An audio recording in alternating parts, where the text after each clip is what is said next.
강남에서 유일하게 살아남은 일타 강사 성시근 박사입니다. 그러면서 불러요. 그러면 MPL 근저당을 산다라고 표현합니다. GPL은 정상채권에 투자한다라고 보시면 돼요. GPL, MPL 경매는 선한 구조를 가져갑니다. 땅땅 부동산을 사랑하는 남자 성시근 박사 인사드립니다. 반갑습니다.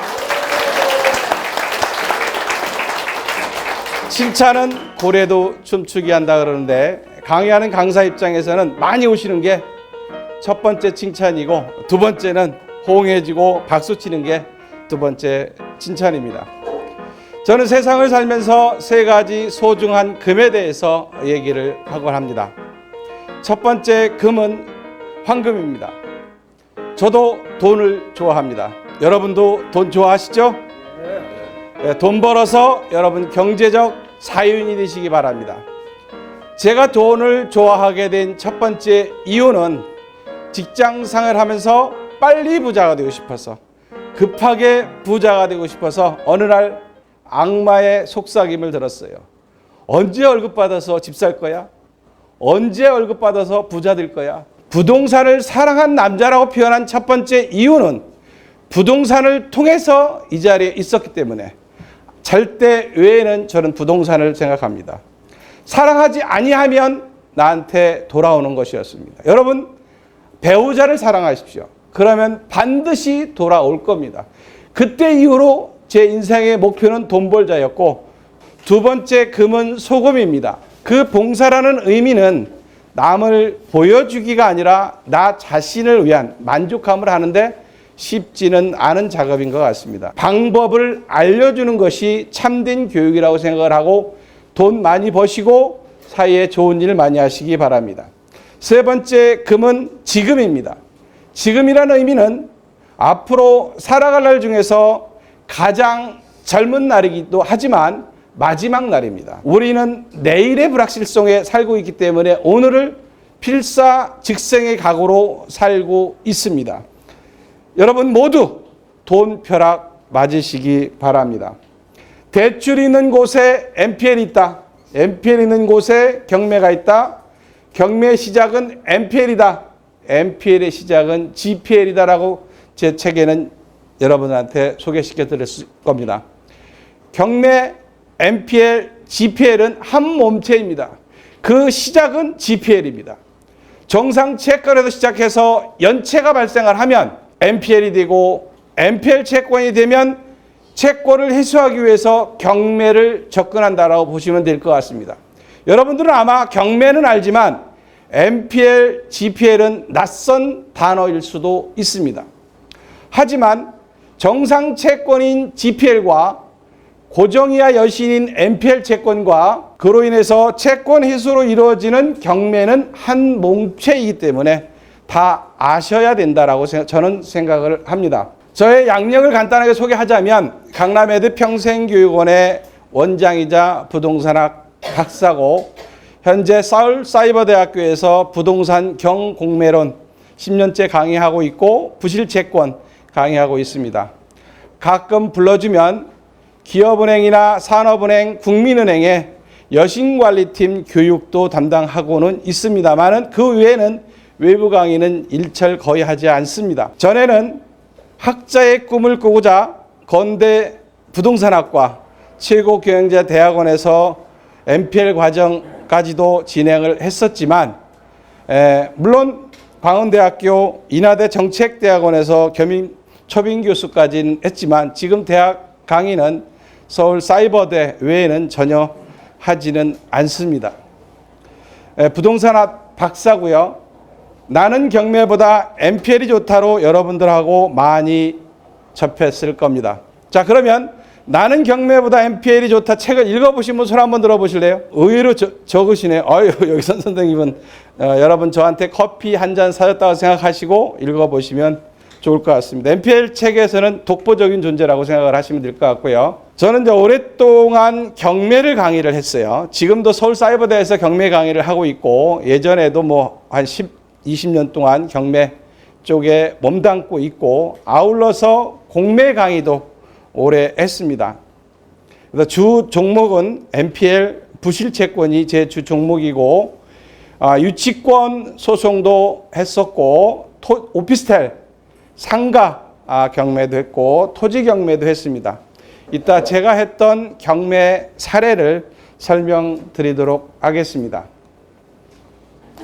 그래서 우리가 부동산을 투자하면서 부동산 특강을 재테크 강의를 오시면서 왜 미국의 GDP를 논하느냐라고 하시는 분들 계실 겁니다만은 부동산 투자를 오래 하면서 부동산은 융합의 학문이기 때문에 부동산 하나만 놓고 봐서는 안 되겠다라는 것들이 수년 동안 공부한 자료입니다. 그러면 세계 경제를 움직이는 나라는 누구일까요? 미국입니다. 왜 그들은 세계 경제를 움직일까요? 전 세계 GDP의 25%를 차지하고 있어서 그렇습니다. 아울러서 중국이 17%, 점차적으로 중국이 올라가기 때문에 우리는 부동산 시장, 우리나라의 경제, 전 세계의 풍향계를 알기 위해서 미국에 대한 것들을 가끔 공부할 필요도 있습니다. 우리나라는 전 세계 GDP의 2%도 차지하지 않습니다. 자주 독립 국가이긴 하지만 경제적 개념에서 보면 대외 수출 의존도가 44%까지 갔다가 점차 하락하는 추세입니다. 일본은 엄청 지수가 10% 이하입니다. 미국은 더 이하죠. 그래서 우리는 수출이 주업인 나라이기 때문에 미국에 대한 개념, 세계 경제의 흐름을 알아야 부동산의 풍향계를 알 수 있다는 게 제 지론이고, 우리나라의 중국, 미국, EU에 대한 비중이 높고 미국의 경제 동향을 최근에 살펴보면 마이너스 성장이라는 단어가 나옵니다. 그러면 부동산 시장에 찬바람이 분다라는 것을 나타낼 수도 있습니다. 그래서 저는 NPL 시장이 2023년도가 시작되면 호황기가 올 거라고 확신하는 사람 중에 한 사람입니다. 그래서 그동안 우리는 부채에 의해서 성장을 했는데 지금 현재 미국의 경제 동향을 보면 물가 안정, 여러분도 아시다시피 인플레이션에 대한 개념들 속에서 경제보다는 물가 안정이라는 개념 속에서 금리가 7%까지 올라간다는 얘기가 있습니다. 그럼 우리나라 금리는 무조건 7% 이상이어야 됩니다. 그 내용은 여러분들이 잘 아실 것 같고, 그동안의 성장은 우리가 부채 위에 성장을 했다.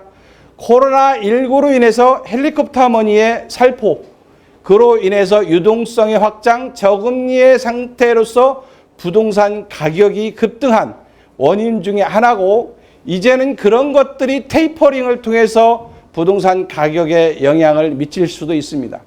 저는 아침에 일어나서 감사의 기도를 3번을 복창합니다. 첫 번째 감사는 건강하게 일어남에 감사합니다라고 제 스스로 외칩니다. 여러분 한번 외쳐볼까요? 감사합니다. 감사합니다. 아침에 일어나서 감사합니다를 3번을 외치십시오. 그것은 왜 그러냐? 긍정의 의미가 있어야 본인이 부자가 됩니다. 긍정의 의미가 있어야 상대방을 만났을 때 좀 더 부드러운 상태가 된다고 생각을 합니다. 두 번째, 밥 먹고 살고 있음에 감사를 느끼고, 세 번째, 강의하고 있음에 감사를 느낀다는 감사의 기도를 저 스스로에게 합니다. 그러고 나서 아침에 일어나서 무엇을 하느냐? 미국의 주가를 봅니다. 네이버에서 미국의 주가를 보면서 올라갔다 떨어졌다를 보는도 하지만 왜 올라갔냐? 왜 올라갔냐? 인플레이션이 잠잠하다, 금리가 올라갔다, 이런 내용들을 보고, 두 번째는 달러를 봅니다. 우리나라에 위기가 올 것이 안 올 것인가? 1,300달러가 1,300원이 올라가냐 내려가냐? 그 이후에 금 가격을 봅니다. 마지막으로 보는 것은 스위스 프랑을 봅니다. 스위스 프랑 금 가격과 연동성이 좋습니다. 그런 것들을 보면서 오늘의 경제를 한번 고민해 봅니다. 아울러서 출근해가지고는 네이버에서 뭘 쳐요? 부동산 정책을 고민합니다. 정책에 따라서 많은 차이가 있습니다. 저는 노무현 정부 시절 그 이전부터 부동산 투자를 했는데 정부에 따라서 투자 상품이 바뀝니다. 노무현 정부 시절에는 꿈속에 뭐라 그래요? 시그나, 야 이제 주택은 끝났어. 어디로 가 형님? 그랬더니 뭐라 그래? 토지로 가. 그러면서 기업도시, 혁신도시를 얘기를 했습니다. 그때 투자했던 사례들도 나옵니다. 오세훈 시장 되고 나서 뭐라 그래요? 야, 인천 한강 르네상스야. 어디야? 성수동부터 뚝섬까지 용산에도 꽃을 폈죠. 박원순 시장 됐을 때 여러분 기억하십니까? 존치야. 그 순간 한옥마을이 떴습니다. 그러한 정책적 변수를 어떻게 가고 있는가를 보는 것도 부동산의 하나의 풍향계이고, 아울러서 그것이 끝나면 경내 전국의 낙찰가율을 봅니다. 대구 낙찰가율, 인천 낙찰가율, 서울 낙찰가율, 제주 낙찰가율. 그것이 왜 그러냐? 부동산 경제 지수에 가장 먼저 선반영되는 것이 경제 낙찰가율입니다.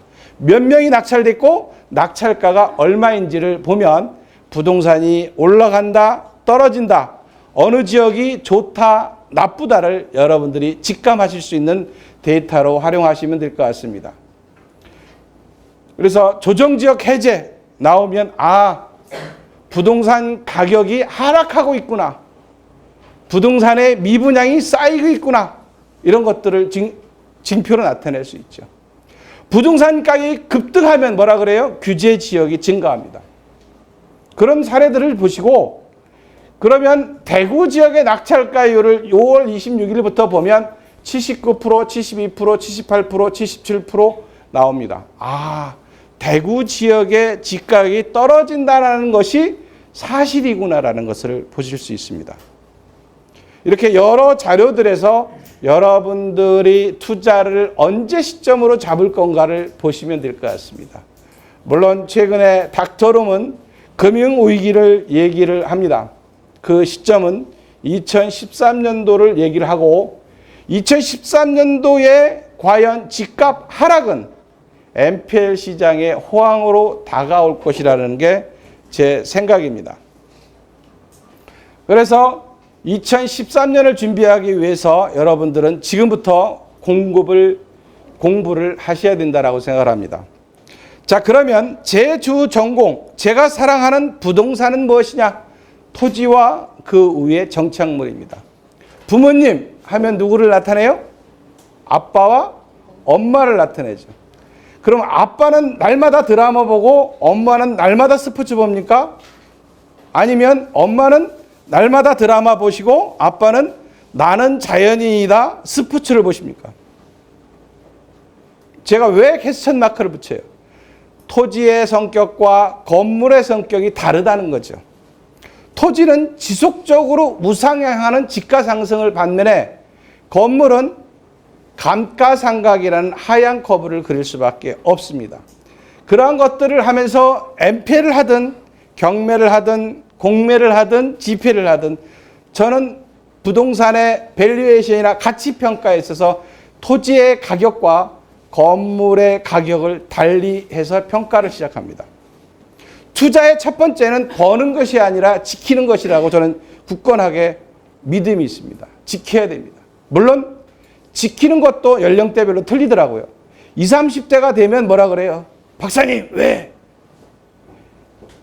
쪽나도 좋으니 대박 200%짜리 해주세요. 40, 50%가 되면 뭐라 그래요? 쪽나면 안 되고 이제는 은행 금리보다 한 서너 배짜리 해주세요. 70, 80대가 되잖아요. 그럼 뭐라 그래요? 박사님 왜? 저는요 투자는 하고 싶은데 돈을 안 벌어도 좋아요. 대신에 원금 보장을 해주세요. 이 연령에 따라서 투자의 성향이 다름을 여러분들이 직감하실 수 있을 겁니다. 왜? 다시 재기할 기회 개념하고 비례한다라고 볼 수 있습니다. 그러한 부동산에 투자하면서 토지의 가치와 건물의 가치를 분리해서 보는 연습을 하십시오.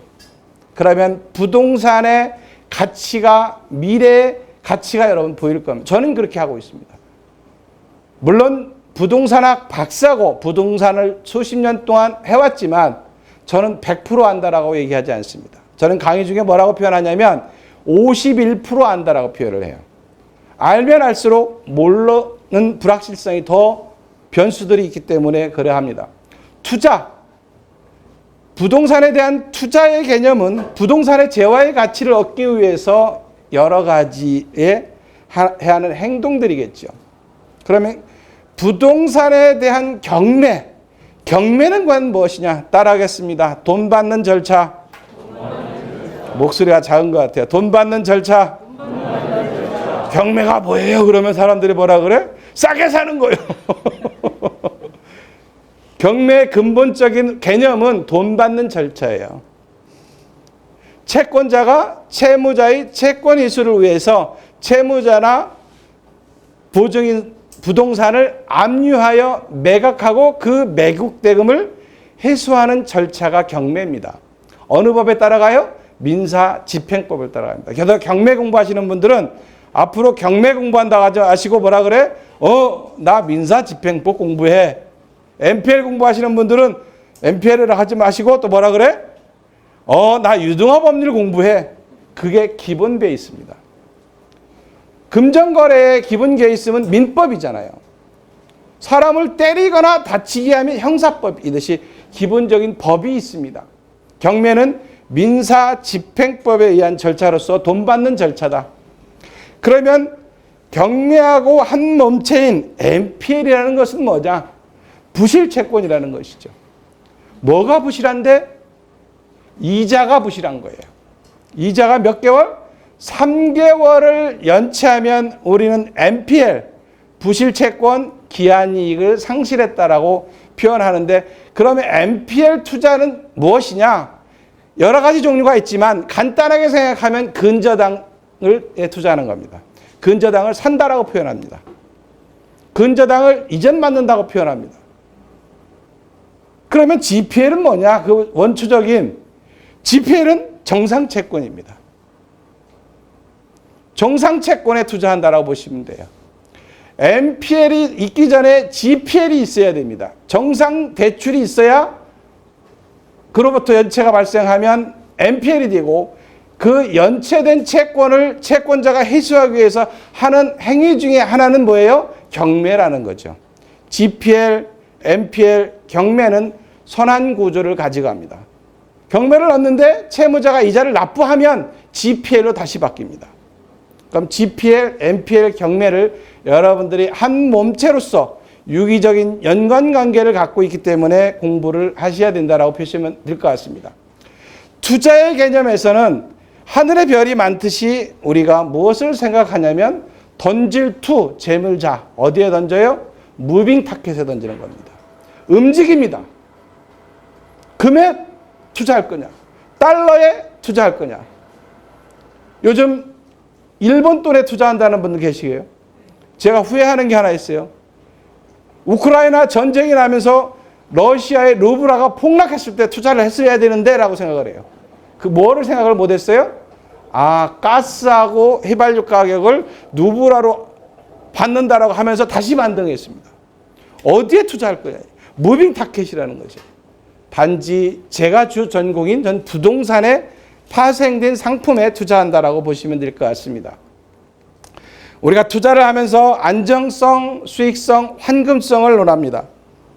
안금성, 수익성, 환금성의 제일 좋은 상품은 뭐예요?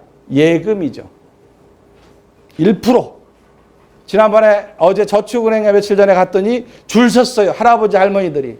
왜 줄 섰어요? 그랬더니 뻔해. 금리를 저축 우대금리를 0.025%를 올렸더니 줄 섰다는 거야. 우리는 줄을 쓸 나이는 아니고 투자 상품을 갖고 있기 때문에 저축은행에 예금을 하지 않습니다. 투자를 하죠. 투자에는 정답이 없어요. 인생에 정답이 없는 게, 우리가 정답이 없는 게 세 가지가 있죠. 공짜 점심은 없다. 인생에 정답은 없다. 세 번째는 뭐예요? 세상에 비밀은 없답니다. 공짜 점심이 없습니다. 자기가 공부하고 자기가 노력해야 됩니다. 투자도 정답이 없습니다. 저는 제 수익의 95%를 MPL 투자에서 얻습니다. 하지만 경매도 합니다. 공매도 합니다. 갭 투자는 지금 못하죠. 왜? 취득세 12% 내야 되니까. 12%가 올라야 똔똔이 게임이에요. 지금 그래서 경매 입찰에서 소유권 취득이 엄청 어려운 이유가 주택을 가진 사람들은 못하는 거예요. 12%가 올라야 똔똔인데? 그러면 방법은 있죠. 12% 이하에서 낙찰받는 거죠. 그래서 최근에 경매가 호황인 시장이 나왔어요. 경매는 어디가 요즘에 호황이에요? 공장 호황입니다. 남양주, 의정부, 김포, 용인 공장 낙찰률 보십시오. 쳐다보지 않던 것들이 낙찰가가 높아요. 왜? 1가구 2주택에 포함이 안 되기 때문에 그렇습니다. 상가 투자 경매를 하고 싶어. 근데 상가는 또 뭐가 또 우리가 일상생활을 바꿔줬어요? 코로나가 바꿔줬잖아. 쿠팡이 그렇게 될 줄 누가 알았어요?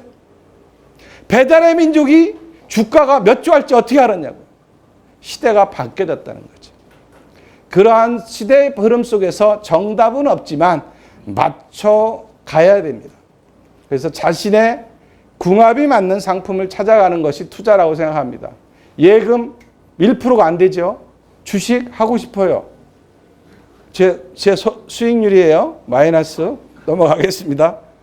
지금도 조금 합니다. 제 목표는 다 빼고 한 1000에서 3000만 주식 하고 싶은 게 제 목표입니다. 언제 되면? 본전이 되면. 주식 막 변동할 때는 화장실도 못 가요. 왜? 떨어질까 봐. 오를까 봐.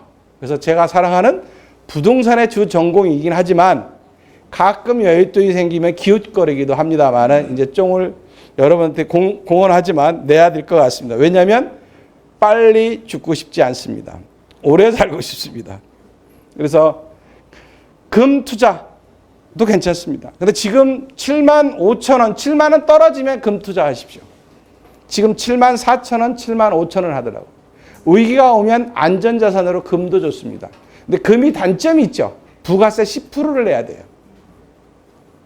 야매로 사는 방법도 있긴 한데 어쨌든 부가세 10% 때문에 고민스럽죠. 달러 투자해 놓으십시오. 달러도 괜찮습니다. 근데 지금은 팔타임이라 그래요. 왜? 1,300원을 기웃거리니까. 저도 물론 달러 조금 있습니다. 외국인 학교 다니기 때문에 달러 조금 있습니다. 달러도 상품이고 여러분들이 메타버스에 투자하시겠습니까? 공부를 열심히 하다가 뭐 이 무슨 그 그림 상품 있죠? 공부하다가 포기했습니다. 저하고는 또 안 맞더라고요. 그래서 오로지 우리는 온리원 내가 사랑하는 부동산이 정답인 것 같습니다. 미국의 휘발유 가격을 차트로 갖고 나왔는데 왜 차트로 갖고 나왔겠어요? 시사하는 바는 뭐냐? 미국의 휘발유 값도 주별로 틀리다. 한국의 부동산 가격은 도별로 틀립니다. 올라가고 떨어지고도 틀립니다. 지금 현재 나우의 상황은 서초구를 중심으로 해서 강남 쪽은 강세를 띠는 반면에 인천 쪽의 영종도나 이런 쪽은 공급이 과잉됐어요. 대구 지역 하락한다 그러죠. 세종시 하락한다 그러죠. 그럼 왜 강남 쪽은 지속적인 가격을 유지해 주느냐? 정부에서 지침을 줬어요. 뭐라고? 똘똘한 한 채를 갖고 있으면 세금을 안 매긴다 그랬잖아. 그러니까 모든 수요가 똘똘한 한 채로 이동 중이에요. 만약에 그것이 풀리면 다행이겠지만 풀릴 개연성은 많이 없습니다. 그러면 지방부터 떨어질 겁니다. 지방에 계신 분들은 기회 왔을 때 빨리 파시는 것도 하나의 방법일 수 있습니다. 이 차트는 제가 2013년도 5월 달에 MPL을 했을 때 차트입니다. 좋은 지역이죠? 송파구, 신천동, 진주 아파트. 2013년도에 MPL을 하는데 저는 강의보다는 실질적인 투자에서 수익이 더 95%를 차지합니다. 투자를 해가지고 MPL을 은행에서 샀어요. 이때는 개인이 마음대로 샀어요. 정부가 관여를 하지 않았어요. 저축은행 채권을 제가 사다가 뭐를 했냐? 이 채권을 사다가 부동산 중개업소에 가가지고 근저당을 좀 중개를 하려고 중개사님한테 얘기를 했어요. 그때 중개사님이 저한테 딱 한마디 하더라고. 당신 사기꾼이야? 어떻게 근저당을 사고 팔아? 아무리 법조항을 가지고 설명해도 아닌 거는 아니더라고요. 그런데 매입가보다 뭐예요? 최저 매각 금액이 6억 1200으로 떨어졌어요. 불안하잖아요. NPL 채권 돈 든다 그러는데 손실 날 수도 있습니다. 손실 나지 않기 위해서 우리가 들어가는 입찰을 방어 입찰이라 그래요. 나는 경매보다 좋다라는 책에서 나왔습니다. 방어 입찰을 해야 돼요. 그래서 방어 입찰에 들어갔어요. 얼마에? 7억 5,600에 원가에 딱 들어갔어요. 제 비비점. 근데 1등을 해버린 거야. 그러니까 경매에서 1등하고도 기분 찝찝한 거는 방어 입찰이야.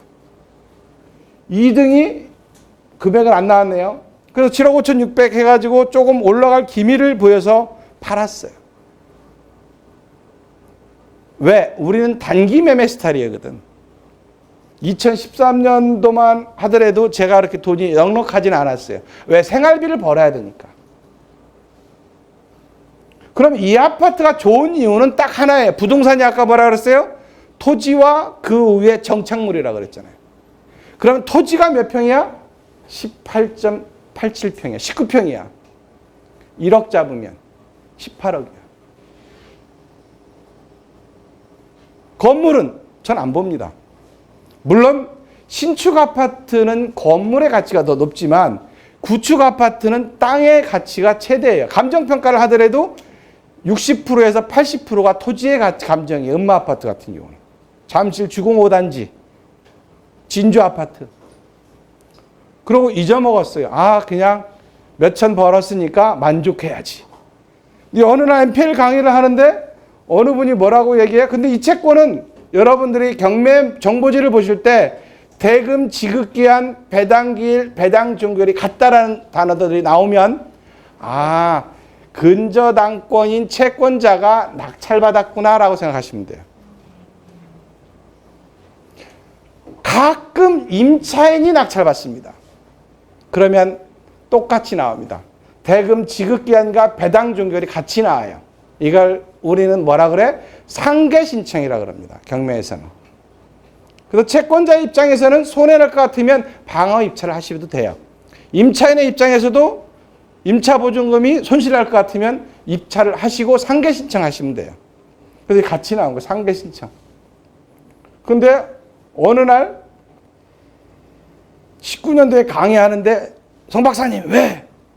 진주 아파트 나왔는데 얼마 써야 돼요? 그러더라고. 그때까지는 우리는 떠나간 님은 쳐다도 안 보는 사람이에요. 내가 팔았던 부동산은 올라가면 스트레스 받아요. 그래서 절대로 안 봐요.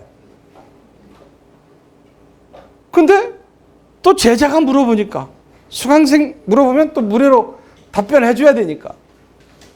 그래서 가격 조사를 쭉 해보니까 낙찰이 얼마가 됐어요? 17억이 됐어요. 몇 년 사이에? 6년 사이에. 여러분 장기 투자가 나요? 단기 투자가 나요? 돈 없으신 분들은 단기가 낫고요. 돈이 여윳돈 있으면 장기 투자하십시오. 단! 똘똘한 한 채여야 돼요. 똘똘한 한 채. 거제도 똘똘한 한 채라고 사놓고서는 장기 투자? 안 됩니다.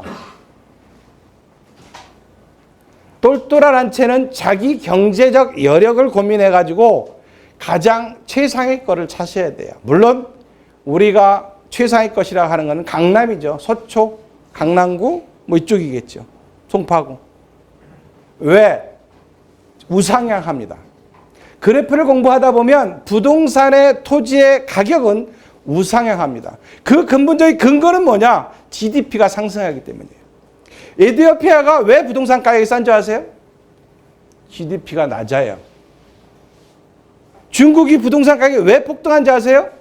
8%씩 성장을 해서 GDP가 높아지고 있기 때문에.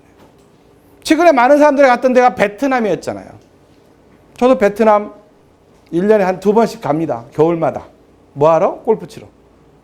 투자하라 그래요. 왜? 연령대가 30, 40대가 50% 이상을 차지하고 중추적인 역할을 하니까. 물론 지역적인 특색은 있지만 제 기본적인 생각은 나와 내 집과 부동산은 가까이 있어야 된다고 생각하는 사람이라 해외 투자는 하지 않습니다. 17억. 그래서 오늘 강의안을 준비하면서 최근에는 얼마 했나 봤어요. 얼마 했어요? 24억 가더라고요. 뭐요? 7억 5,600에 사가지고 지금까지 갖고 있었으면 강의할 필요 없잖아. 이거 여기서 버는 돈이 얼마야? 야, 이게 단기 투자가 좋으냐, 장기 투자가 좋으냐, 항시 고민합니다. 정답은 똘똘한 한 채는 뭐다? 장기 투자라는 것을 최근에 오래전부터 깨우쳤어요. 물론 저도 똘똘한 한 채는 있습니다. 어디라고 말씀드릴 수는 없지만. 그래서 부동산에 투자를 어떻게 할 것이냐의 개념은 여러분들이 고민하시고, 제가 진짜 어려웠을 때 경매 바닥에서 박박 끼고 신용등급 10등급일 때는 장기 투자 꿈 같은 얘기죠. 당장 쌀값이 없는데 무슨 장기 투자입니까? 500 남아도 팔고 갖다 줘야죠. 그런 시절을 6, 7년을 했습니다. 어떻게 보면 그 시절은 저한테 아귀 같은 시절이었어요. 아귀처럼 살았어요. 안 썼어요. 돈 버는 가장 쉬운 방법이 뭔지 아세요? 안 쓰는 겁니다. 저축하는 겁니다. 친구 필요 없습니다. 돈 있으면 친구 옵니다. 돈 없으면 친구 안 옵니다. 저는 몸으로 느꼈던 사람이에요. 돈 버십시오. 그것이 어떠한 방법이든 다 좋습니다. 불법만 아니면 저는 다 좋다고 생각하는 사람이에요. 여러분, 장기 투자가 좋아요? 단기 투자가 좋아요? 손 한번 들어보겠습니다. 단기 투자가 좋다. 손 한번 들어보십시오. 장기 투자가 좋다. 손 안 드신 분들은 집에 가시기 바랍니다. 네, 정답은 없어요. 여유 자금이 있으면 장기 투자가 정답이고, 지금은 취득세 때문에 못 사죠. 법인들은 많이 취득을 했었는데 제가 관여했고 투자했었던 채권 중에 효자 채권을 한번 말씀드리도록 하겠습니다. 물론 대부분은 제자가 한 거고 저는 조금만 들어갔어요. 공투를 했는데 그 채권은 어디에 있었냐면 건국대학교, 저도 잠깐 강의를 했었던 건국대학교 건대역 2호선과 7호선이 만나는 건대역, 우리가 완역세권, 투역세권, 트리플 역세권 어디가 좋아요? 트리플이 좋죠. 왜 좋아요? 유동인구 때문에 그렇죠. 거기에 상업지구가 NPL 채권으로 나왔어요. 꽃도머리 상업지구가. 건물이 지금 수리한 건물이에요. 저는 이걸 낙찰을 받을까도 고민했어요, 실은. 그래도 채권을 보면 대지가 몇 평이에요? 87평이에요. 부동산이 뭐라 그래서 다시 하지만 토지와 정착물이라고 그랬어요. 물론 부동산의 가치 평가하는 방법은 세 가지 주로 쓰는 방법이 있어요. 원가법, 비교사례법, 수익환원법. 주로 이제 비교 사례들을 많이 쓰겠죠. 옆집에 얼마 팔렸어? 너희 땅 얼마야? 그거를 주로 하는 게 토지죠. 상가는 수익환원법도 가끔 씁니다만은 거래 비교사례법을 저로 감정평가를 많이 합니다. 그래? 87평 얼마일까요? 1억? 그럼 86억이에요. 2억 얼마일까요? 그래서 여러분들이 부동산의 가치 평가를 할 때 토지와 건물을 분리해서 하시고 토지를 중점을 두세요. 저는 이거 평가를 할 때 이 상업지역이 과연 얼마일까? 채권이 얼마짜리냐면 65억짜리 하나, 11억 7천짜리 두 개였어요. 담보물건도 두 개였어요. 그래서 NPL 투자를 할 때 저는 주로 좋아하는 게 공담물건을 좋아해요. 그러면 우리가 속된 말로 작업 걸기가 아주 좋습니다. 공담물건은 낙찰가를 서로가 떼어놓고 조절을 하면 수익이 극대화될 수 있는 방법들이 있습니다. 그래서 61억에 77억에 낙찰됐다가 취소가 되고, 요거는 아마 경매 정보지 사이트 공동투자팀이 낙찰을 받았었고 2016년도에 91억에 낙찰을 받았어요. 제가 받지는 않았습니다. 그러면 65억과 17억을 더하면 얼마예요? 76억 7천 이상으로 낙찰됐으면 여기서 채권을 다 이수했어요. 그럼 채권이 두 개라 그랬죠? 65억 채권을 얼마에 사왔냐? 42억에 사왔어요. 얼마 남았어요? 23억 이상 남은 거예요. 여기서만. 근데 문제는 뭐냐? NPL 투자하면서 우리는 현재의 가격이 아니라 10개월 후의 미래의 가격을 맞출 줄 알아야 돼요. 그것을 저는 뭐라고 표현하냐면 경매 낙찰 예상 가격이라고 표현해요. 그것을 예상해야만 NPL 투자를 할 수 있어요.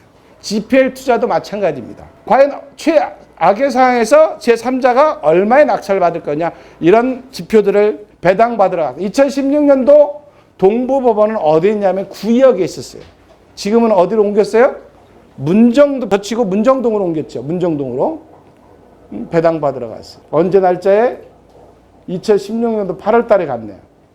가가지고 제가 뭐라 그러냐, 65억 채권 채우고 65억 다 받아왔고 11억 7천에 11억 7천 다 받아오면서 제가 뭐라 그랬어요? 65억 현찰로 주세요. 그랬더니 은행 직원이 벌떡 일어나면서 선생님 그러시면 어떡해요. 저희 시재가 3천인데요. 법원은 거기에 5천 이상을 현찰 안 넣는다 그러더라고. 아 그래도 은행 고객이 달라면 줘야지 왜 안 줘? 그랬더니 뭐 이 사람이 난처해가지고 현찰로 60억을 어떻게 갖고 옵니까? 저도 그냥 농담 삼아서 한번 해봤지. 내 생전에 65억을 한 방에 65하고 17억을 한 방에 받을 기회가 없잖아요. 그러고 나서 은행에 제출용을 받아서 출급 지시서 이게 NPL을 하게 되면 경매 배당표예요. 배당표. 배당표가 어떻게 생겼냐? 낙찰 금액, 한 달 동안 이자, 배당할 재원, 경매 비용을 빼고 순서대로 가져갑니다. 물론 이거는 본강에서도 배당에 대한 부분은 강의를 해드릴 겁니다. 64억 샀던 은행 제출용, 출급 제출용 11억 7천. 물론 거기에서 끝난 게 아니고 공단 물건이라고 그랬죠? 천안의 주요수에서 또 얼마에 낙찰됐어요? 15억에 낙찰돼 버렸어요. 30억 정도를 한 물건에서 같이 저 혼자 한 건 아니고 같이 해서 수익을 냈던 사례입니다. NPL 채권이 큰 수익이 날 수도 있지만 리스크가 있어요. 미래 낙찰가를 맞추지 못하면 그게 리스크입니다. 그래서 제가 전자세계 했던 미국에 대한 흐름, 한국의 부동산에 대한 흐름, 지역별 흐름을 끊임없이 연구하고 스터디하는 이유가 채권을 사거나 경매를 낙찰받거나 집회를 하기 위해서 그렇습니다. 최악의 경우는 경매를 넣어야 되기 때문에 이 모든 것들이. 그러면 지역의 공급이 얼마냐부터 공부를 해야지. 제가 NPL 투자해서 손실 본 게 평택시장입니다. 창문을 열어놓고 가가지고 이삿집 센터에서 동파가 되면서 수리비가 1,200 나오는데 낙찰가가 뚝 떨어지더라고. 그때 평택은 2019년도에 평택은요 공급 과잉이었어요. 고민을 했죠. 방어입찰에서 가질까 말까. 방어입찰에서 가졌으면 성공했죠. 왜? 2억 사이에서 3억이 올랐으니까. 2021년, 2020년대 평택시장이 2, 3억이 팍 올라서 한꺼번에 올랐어요. 그래서 부동산의 미래의 흐름을 공부하는 것이 돈을 더 많이 버는 방법이라는 것을 얘기를 했기 때문에 제가 전자의 세계 경기의 흐름을 얘기했던 겁니다. 이렇듯 NPL의 두 가지 사례를 말씀을 드렸고 이어서 조각을 내서 경매에 대한 사례, NPL에 대한 사례, GP에 대한 사례, 개념과 사례를 지속적으로 강의해드리도록 하겠습니다. 자, 강남에서 유일하게 살아남은 일타 강사 성식은 박사입니다. 이번 시간에는 경매에 대해서 설명을 드리도록 하겠습니다. 경매란 뭐예요? 돈 받는 절차. 압류 환가에서 배당하는 3단계 절차가 경매입니다. 경매 장점은 뭐예요? 가격 결정권이 나에게 있어요. 내가 1억을 쓰고 싶으면 1억을 쓰고 2억을 쓰고 싶으면 2억을 써요. 무조건 낙찰받는 비법 알려드릴까요? 웃자고 한 소리예요. 공 하나만 더 쓰세요. 그러면 법원의 집행관이 뭐라 그래? 1등! 그러면서 불러요. 그러면 카페트를 달려가는데 사람들은 비웃습니다. 하지만 가격 결정권이 누구한테 있어? 경매 입찰자가 있어서 좋은 시장이에요. 가격 결정권. 싸게 낙찰받을 수 있다는 거죠. 매수자가 가격을 결정하죠. 일반 부동산 시장은 어떻습니까? 부동산 상승기에서는 매도자가 가격 결정권이 세요. 매도자가 달라는 대로 주고 따라가야 돼. 하락기에서는 매수자가 가격 결정권이 세요. 지금은 누가 셀까요? 그것도 난해한 질문이에요. 서초구는 매도자가 세요. 대구에 가면 누가 세? 매수자가 셉니다. 영종도에 가면 누가 세요? 매수자가 셉니다.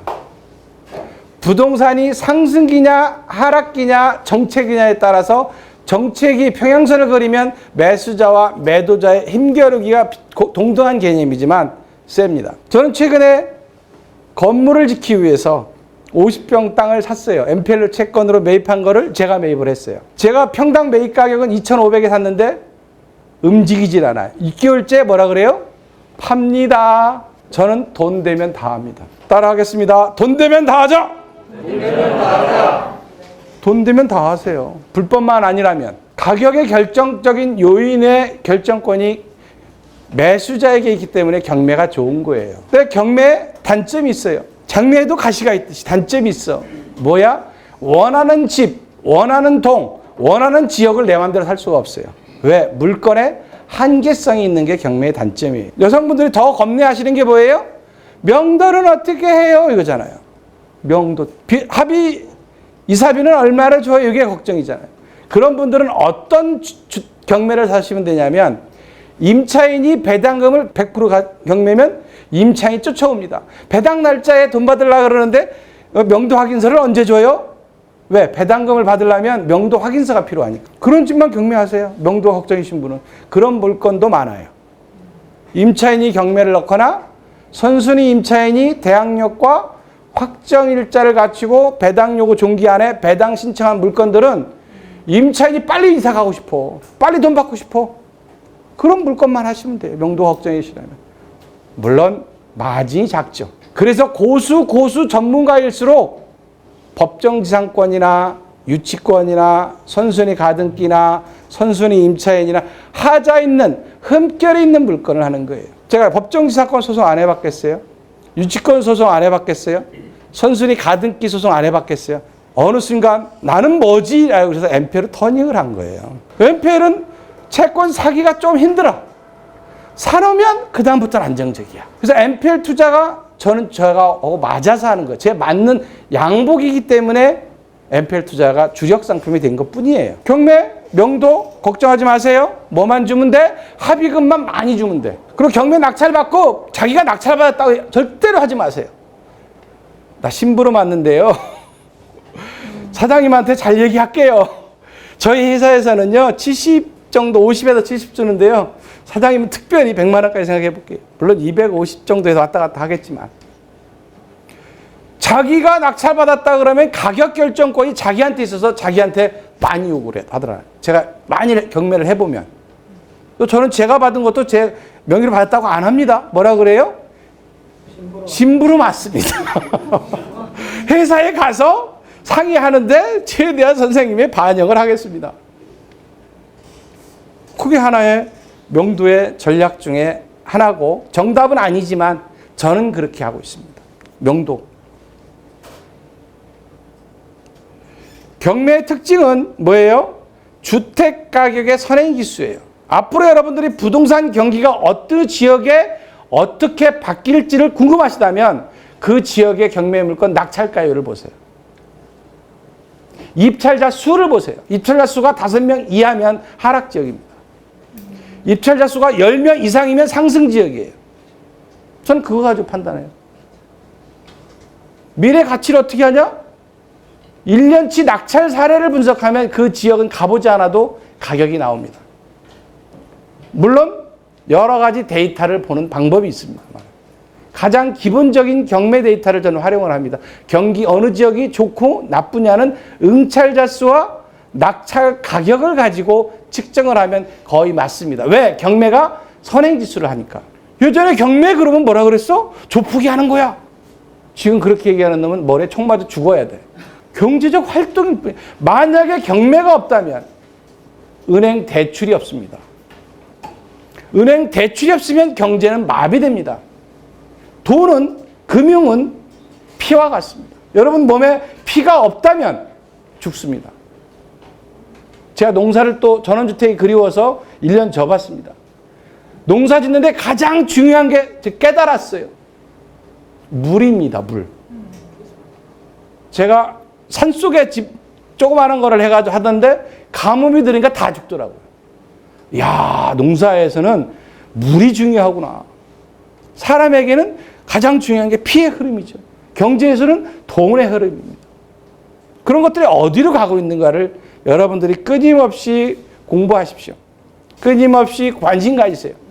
경매의 낙찰가 지수, 입찰자 수도 우리가 주택의 풍향계 역할을 하기 때문에 끊임없이 관심 가지시기 바랍니다.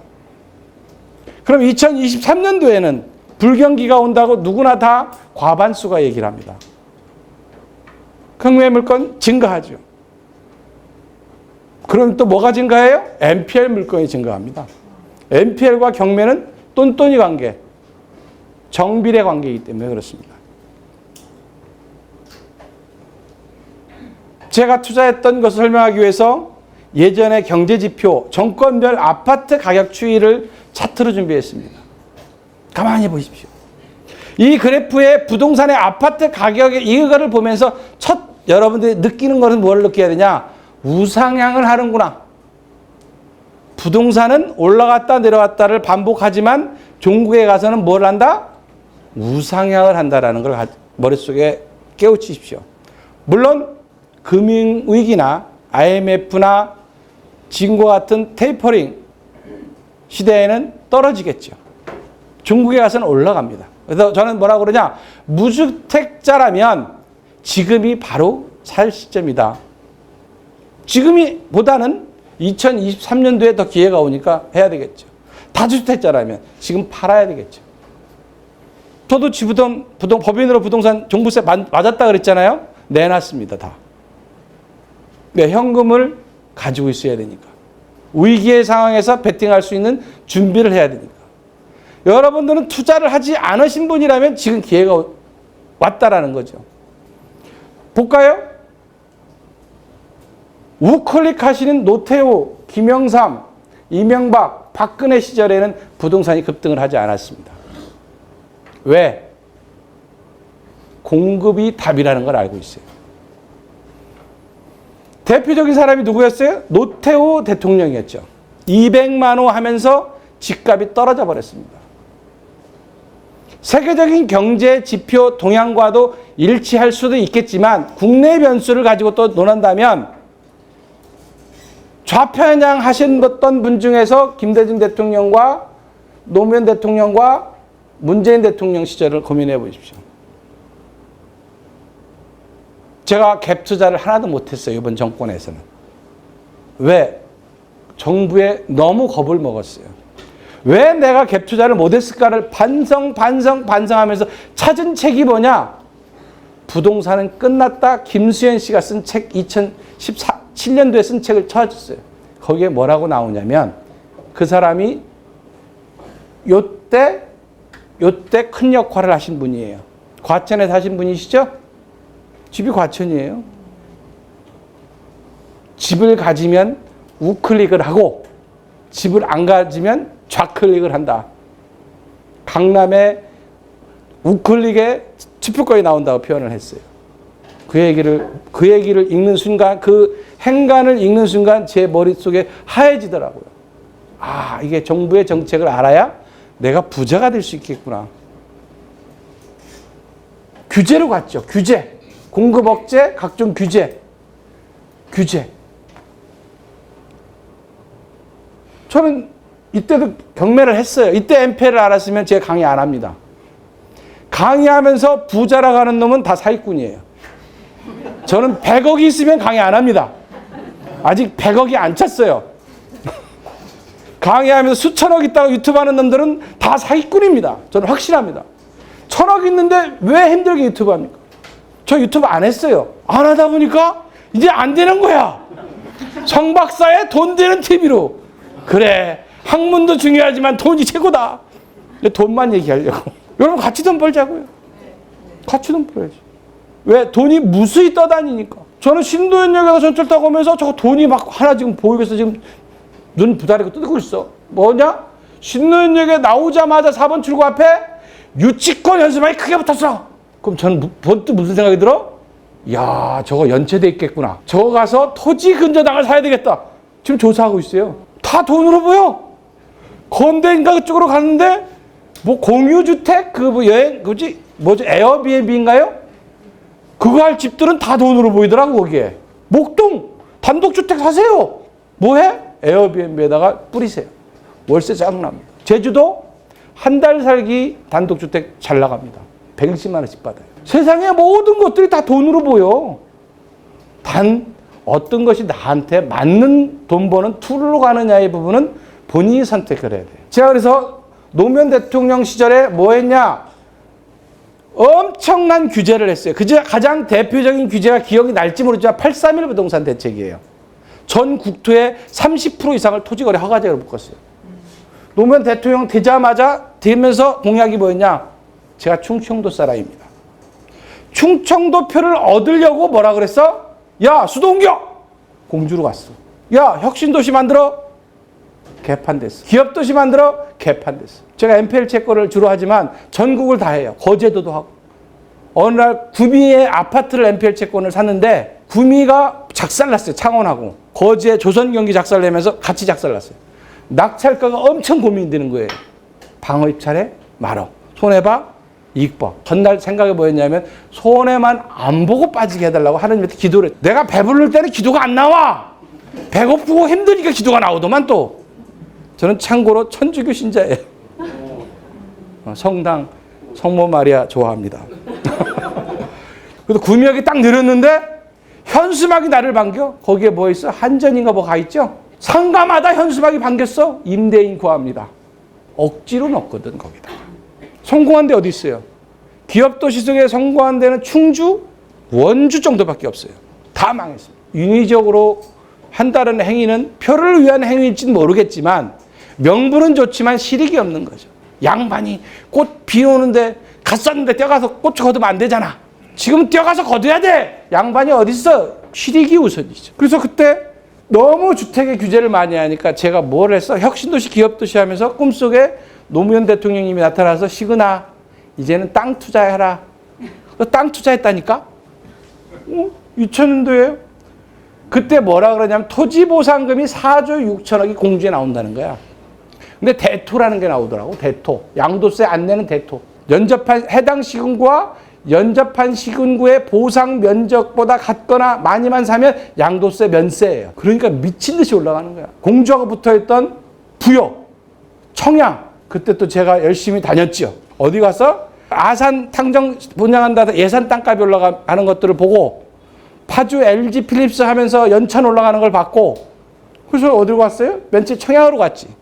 청양이 토지거래 하기가 딱 지정이 되더라고. 그 다음에 어디로 갔어? 내가 부여로 경매하러 갔지. 처음 가봤어. 백제의 도시 부여. 강병법원. 공주에서 4조 6천억 농민 중에 농민의 보상금을 안 내는 대토 지역이 부여가 제일 쌌어 그때. 그래서 가서 땅을 봤는데 맹지야. 이렇게. 맹지도 상관없잖아. 싸니까. 여기에 또 뭐요? 마을 창고가 있어. 법정지상권 성립여지 있음. 그래? 들어가는 입구, 최근의 도로에. 그래서 땅을 투자하려면 토지 이용계획 확인을 모르면 땅 투자하지 마세요. 따라하겠습니다. 토지 이용계획 확인은? 예, 3번 하겠습니다. 시작. 토지 이용계획 확인은? 토지 이용계획 확인은? 토지 이용계획 확인은? 토지 이용계획 확인원을 모르시면 죽을 때까지 땅 투자하지 마세요.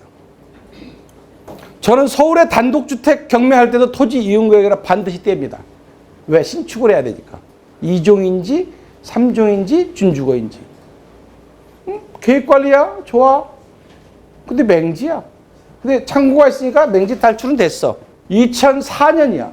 2천만 원짜리에 1,000만 원 떨어졌더라고. 근데 보니까 뭐예요? 건물은 매각 제외, 토지만 매각. 760평이야. 그러니까 따져보니까 마을 창고가 20평 차지하고 있더라고. 그래?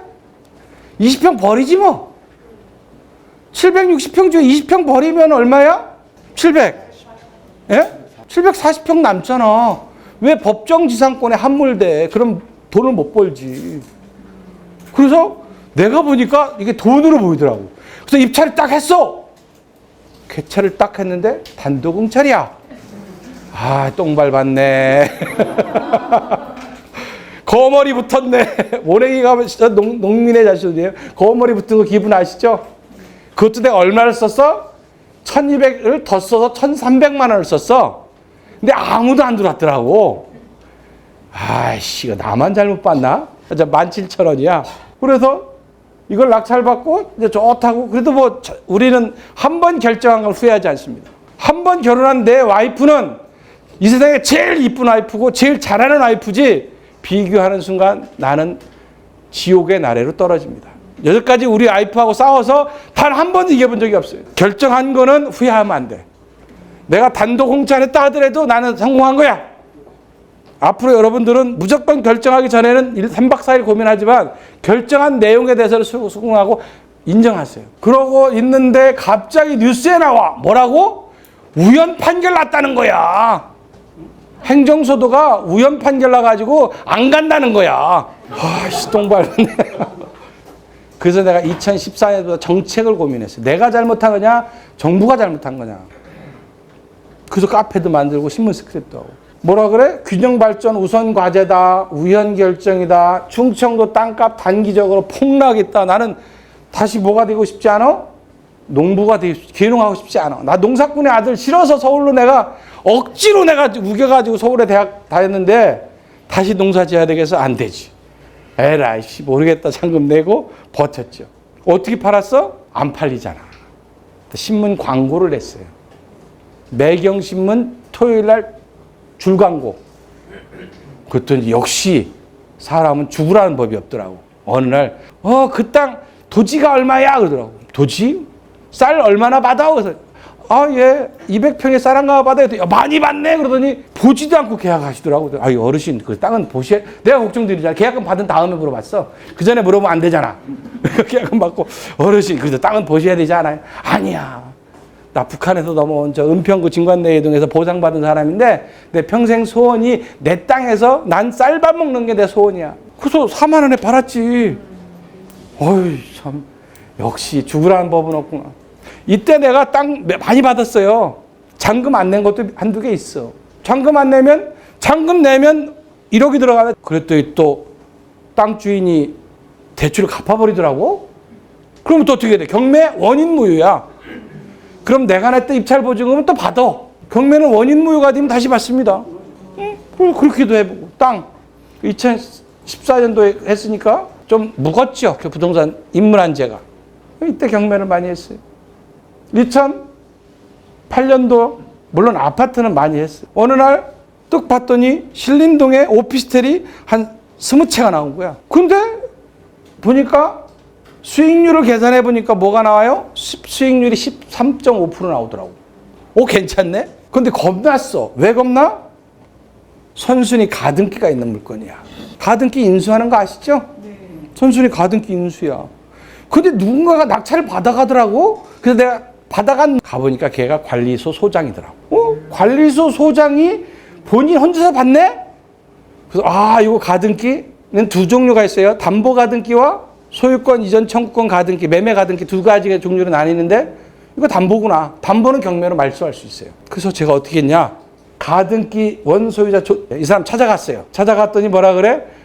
나는 그냥 돈만 빌려줬고 일하는 사람 따로 있어요. 그래서 다른 사람 만났어요.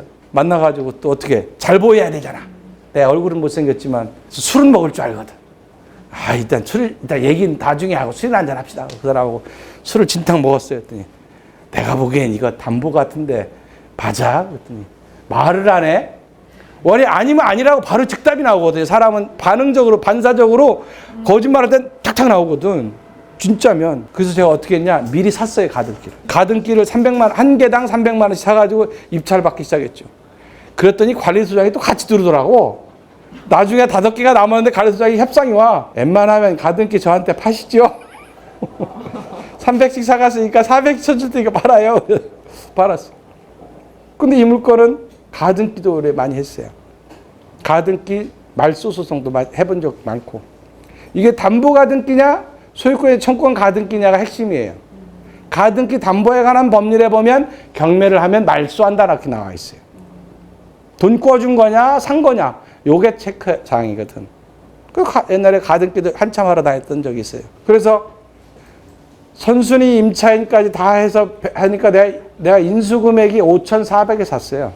낙찰은 4,700이지만 선순위 임차인이 못 받아가는 비용까지 하니까 5,400이 매입 원가야. 근데 어느 날 슬금슬금 이게 올라가더니 가격이 올라가면 뭐가 떨어져? 수익률이 떨어지잖아요. 9%대로 떨어지더라고. 그래서 에라 팔아야 될 시점이다. 그래서 1억에 쫙 팔고 나왔지. 2년 만에. 이런 거 많아요. 특수 물건일수록 수익은 많이 남습니다. 단지 지식이 있어야 되고 더 중요한 것은 배짱이 있어야 돼요. 버틸 수 있는 배짱. 경매에서 돈 버는 거 많이 벌 수도 있어요. 근데 워낙 인구가 많아지니까 그런 것들이 이제 좀 희소해서 그렇죠. 2008년도 사례입니다. 오피스텔도 많이 했고 아파트도 많이 했었고 경매하러 많이 다녔죠. 그래서 먹고 살았어요. 근데 어느 날 2016년도 보니까 너무 좋은 땅이 나왔어. 이거 돈 되겠다. 우리는 물건을 보면 돈 냄새를 팍팍 나요. 내가 부동산을 사랑하니까 물건에서 나한테 막 얘기를 해. 야, 이거 돈 되는데 너 안 할래? 그래서 득 봤더니 삼성전자 옆에 붙어 있더라고, 땅이. 그래? 토지 투자에 세 가지의 팩트가 있어요. 토지 투자하는데 세 가지 팩트는 뭐냐면 첫 번째 팩트는 인구 증가하는 지역에 투자해야 돼요. 인구가 증가하면 무조건 땅값 올라갑니다. 공장이 아파트 단지 돼요. 대표적인 데가 어디예요? 하남이잖아요. 하남 땅은 무조건 사놓으시면 돼요. 광명 땅 좋습니다. 시흥 땅 괜찮을 수도 있어요. 이런 지역들마다 우량 지역이 있어요. 서울이 팽창하면 좋은 지역들. 저는 경기도에서 가장 저는 좋은 땅은 하남 땅이라고 생각해요. 과천 같은 데 너무 올랐고 강동군가에 붙어 있잖아요. 옆에 터면 되잖아 그냥. 옆에 터면 같이 강남이야 전철도. 거기 괜찮아요. 근데 아파트 가격도 많이 올라갔어요. 또 첫 번째는 인구 증가에 대한 개념 물어보시고 두 번째로는 뭐냐면 자본 집중이에요. 자본이 보상 지역은 딱 반드시 올라갑니다. 요즘 남양주 땅값 많이 올랐어요. 남양주 공장 지역 없어서 못 팔아요. 보상돼서 그 사람이 갈 데가 없거든. 또 하나가 교통망이에요. 송도의 아파트 가격이 안 올라가다 팍 올라간 이유가 뭐예요? 출퇴근 시간이 빨라지면 올라갑니다. 토지 투자의 가장 핵심적인 3포인트는 뭐야? 인구 증가, 자본 집중, 교통 개선. 이 지역은 투자해도 괜찮습니다. 그렇지 않은 지역은 자식 때까지 땅을 물려줄 생각이시라면 하십시오. 아셨죠? 평택 좋아. 삼성전자 들어와서 인구가 팡팡 는데 돈이 풀린대 보상 지역이.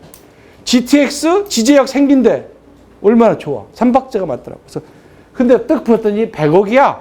나 100억이 없는데 씨. 3일 전에 발견해가지고 회의를 했지. 이런 좋은 땅인데 같이 갑시다.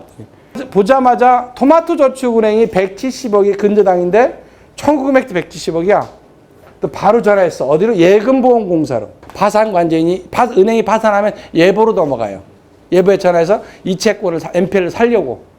NPL을 사면 내가 170억에 입찰할 수 있거든. 난 채권자니까. 사면 되잖아. 근데 내가 받을 돈이 170억이니까 170억에 유입 투자를 할 수 있어요. 전화했더니 뭐라 그래? 아유, 저희는 그래도 죽어도 공공기관이기 때문에요. 팔 수가 없어요. 경매로 하세요. NPL 포기. 경매로 갔죠. 낙찰을 받았어요. 그래서 또 조사를 했죠. 고덕 신도시, 삼성전자하고 한 3분 거리에요. 옆에 땅이야. 그럼 뭐 삼성전자가 들어온다는 얘기는 뭐요? 공장이나 집이 무수룩하게 된다는 거지. 용인 안성 땅이 왜 올라갔어요? SK 하이닉스가 생긴다면서 용인 땅 올라갔지만 더 많이 올라간 안성 땅이야. 왜? 자본이 집중이 되잖아. 인구가 늘잖아요. 그런 지역은 투자 지역이에요. 그래, 괜찮아. 그래서 이제 지제역은 얼마나 걸려? 저 보니까 괜찮아요. 여기 이게 삼성전자야. 그 땅 모양새를 보니까 집이 두 채가 있고 여기 재배하던 그 위에 천막 같은 게 있더라고요. 괜찮아요. 이 땅이거든. 6,388평. 그러니까 100억이 넘지. 응? 그래가지고 토지 이용계획 모르면 뭘 하지 마라 그랬어요? 토지 투자하지 말라 그랬잖아. 이용계획 때 보니까 계획관리야. 좋은 지역 따봉. 계획관리, 생산관리, 보존관리 어떻게 좋아? 계획관리가 좋아. 왜 좋아? 활용도가 많으니까. 건폐율 용적률이 높으니까. 모르시는 분은 공부하세요. 토지 투자는 무조건 여러분들이 아파트를 제외하고 모든 부동산은 토지 이용 계획부터 떼고 시작하세요. 아파트는 뗄 필요 없어요. 다 3종이니까 거의 대부분. 단독주택, 연립 이런 것들은 토지 이용 계획 떼서 몇 종이냐. 전용 1종이냐, 전용 2종이냐, 일반 1종이냐, 일반 2종이냐 이런 것들을 공부하세요. 팁 많이 드리는 거예요. 저는 그렇게 하고 있습니다. 괜찮네. 땅 모양새, 철탑. 근데 철탑이 또 지중화된다고 소문이 있더라고. 아직까지는 안 됐어. 이게 안성으로 가는 거거든. 그래? 요 뒤가 삼성, 고속도로 있고 삼성. 이렇게 땅 모양새. 하도 사람들이 많이 왔다 갔다 하고 삼성 공사하면서 주차장으로 써가지고 이것도 어느 날 갔다 부서져 버리더라고. 그래서 이제 경매 완납하고 6,388평을 팔려고 보니까 안 팔려. 왜? 너무 헤비한 거야. 무거워. 아이씨, 그래서 어떻게 또? 쪼갰지. 그냥 쪼개지지 않더라고. 다 쪼개서 팔았어요, 이거. 설계비 들어가야죠. 그냥 안 쪼개지더라고. 그래? 설계 떠서 20몇 개로 했죠. 공사를 시작했어요. 그래서 저는 6m가 붙은 줄 알았어요. 여기 다 6m 붙어가지고. 딱 설계해서 허가를 딱 넣었더니 뭐라 그래? 메인 도로에서 들어오는 도로가 여기 4m짜리예요. 허가 안 나와요, 이거. 삼성전자가 앞으로 들어오면 이거 뚫릴 길인데 안 하면 안 된다. 허가 받았어요. 그때 또 막혀. 어디서 막혀? 우수를 빼야 되는데 여기 한 2km까지 끌고 가라는 거야. 그럼 돈이 얼마야? 오수관, 우수관부터 봐요, 저는. 토지 전원주택지 나오면 오수관, 우수관이 어디 맥혔냐? 제가 이거 할 줄은 몰라요. 저는 뭐만 하면 돼? 돈만 주면 돼. 돈만 주면. 제 얼굴 비슷하죠? 여러분들이 거짓말이라 할까봐 강의용 증명사진 찍어 온 거야, 이게. 측량 기사 아니에요? 멋있게 됐죠. 딱 이렇게. 다 파는데 뭐 170, 160에 사가지고 날렸어요. 근데 요거를 깎아달라고 할 때 두 개가 못생겼으니 중개사님들이 깎아달라고 그러더라고. 그래서 내가 또 허파에 바람이 들어가지고 왜 깎아줘? 그러고 안 깎아줬어. 근데 갑자기 뜨겁던 평택시장이 어떻게 돼요? 찬바람이 쫙 불기 시작하니까 아무도 안 사가는 거야. 재고 두 개. 재고가 뭐 재고냐? 개발을 해보니까 도로 재고가 제일 무섭더라고. 도로를 대지의 20%에서 25%씩 덤벼서 팔아야 되는데 5%짜리도 있고 15%짜리도 있고 대지 비율에 따라서 도로는 지금 갖고 있어요. 그래서 깨를 냈지. 야, 이 땅하고 바꾸자. 이 땅하고. 그래서 이제 공장 새로운 사람들이 와가지고 샀어요. 이거를 어떻게 샀냐? 이 땅하고 바꿨어요. 이렇게 이 땅 바꿔가지고 매매 계약을 체결했어요. 결론은 빠져나왔는데 또 느낀 게 뭐냐? 바람이 불 때는 무섭게 불지만 뜨거운 바람이 불 때는 뜨겁게 올라간다고 생각하지만 찬바람이 불면 바로 식더라. 그래서 밥 차려줄 때 와이프가 밥 차려줄 때 밥 먹어야지. 나 게임 끝나고 밥 먹어. 그러면 밥 안 차려주듯이 토지시장도 똑같더라고. 이게 패턴이 있더라고요. 야, 이런. 겨울 다 팔았어요. 다 팔고. 저 윙크하는 거 보이시나요? 다 판 기념으로 이게 또. 지금도 뭐는 갖고 있어? 도로 일부 지분은 가지고 있습니다. 도로 측정을 도로를 6m로, 이걸 안에 6m를 하면서 대지의 면적 대비해서 20%에서 25%를 비례대로 줬어야 되는데 그 계산을 잘못하면서 도로 지분은 지금도 있어요. 재산세 나옵니다. 경매 이렇게 해서 했죠. 그냥 조금 벌었어요. 조금. 얼마라고 말씀드릴 수는 없고요. 그냥 골프 칠 돈 벌었어요. 근데 이제 뭐가 문제냐면 세금이 문제예요. 왜 경매가 요즘 어려우냐면 1년 이내 단기 매매면 70% 내야 되잖아. 그렇죠. 내가 뼈 빠지게 현장 조사하고 세계 경제 보고 낙찰가 얼마 쓸까 밤새 고민하고 손 떨리는 거 가지고 경매가 납작가 썼는데 70% 이상 빼 가져간다는 그 그래 맞아. 손해나면 국가에서 보상을 안 해주더라고. 요즘에는 부동산은 투자는 경매는 무조건 2년 이상은 기본 베이스로 가지고 가셔야 돼요. 주택은 13% 막 내야 되니까 그 요즘엔 못 합니다. 경매가 좋긴 하지만 세금 때문에 못 해요. 그냥 그럭저럭 돈 벌었고 좋은 경험을 샀죠. 근데 좋은 땅을 사서 잘라서 파는 행위는 좋은데 여러분 이거를 하면서 또 깨우친 건 뭐냐?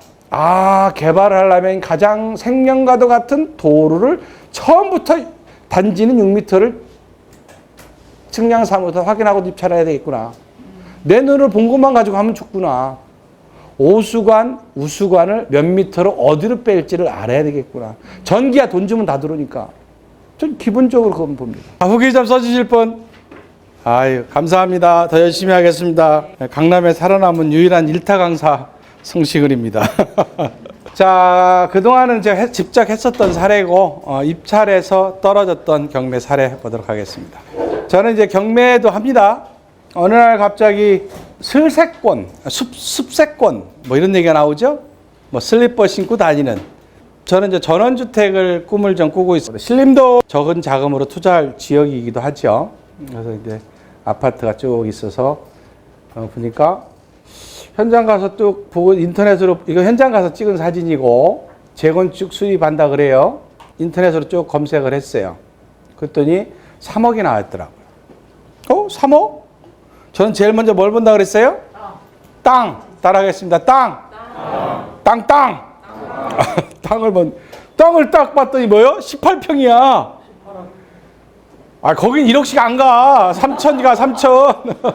서울의 25개 구의 땅 가격을 알아야 돼. 서울의 25개 강남 뭐 1억. 노원구 3,500. 뭐 마포구 5천. 신림동 3천에서 4천. 대충 알아야 돼요. 우리는 하도 오래 했으니까.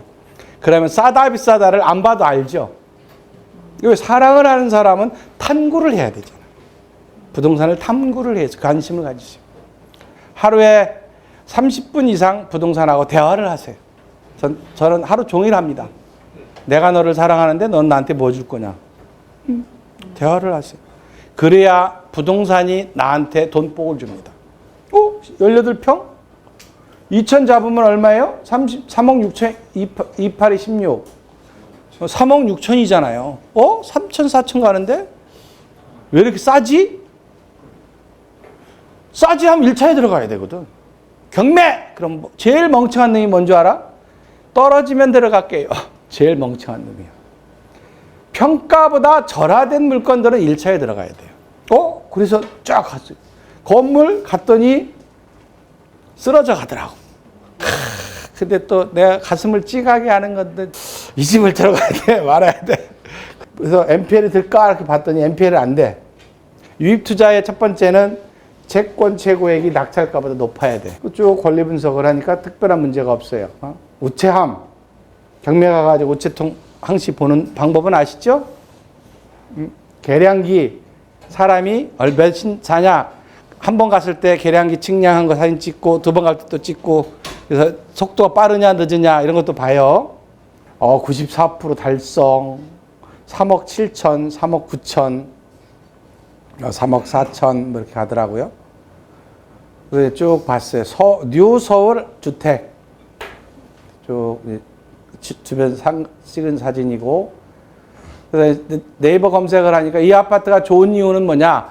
2년 실거주 안 해도 분양권이 나오는 아파트예요. 그게 지금 없어졌죠? 국가 권력이 지 맘대로야.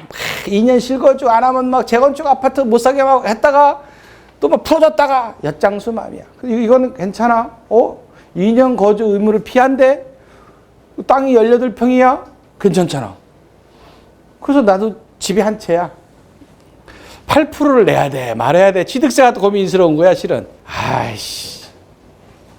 그래서 법원에 가가지고 입찰법정 가서 쭉 입찰을 하는데 가서 이제 또 당일날 가서 또 원래 전날 써갖고 와야 되는데 너무 탐이 나는 거예요. 호갱노노를 또 봤어. 호갱노노 사이트 가서.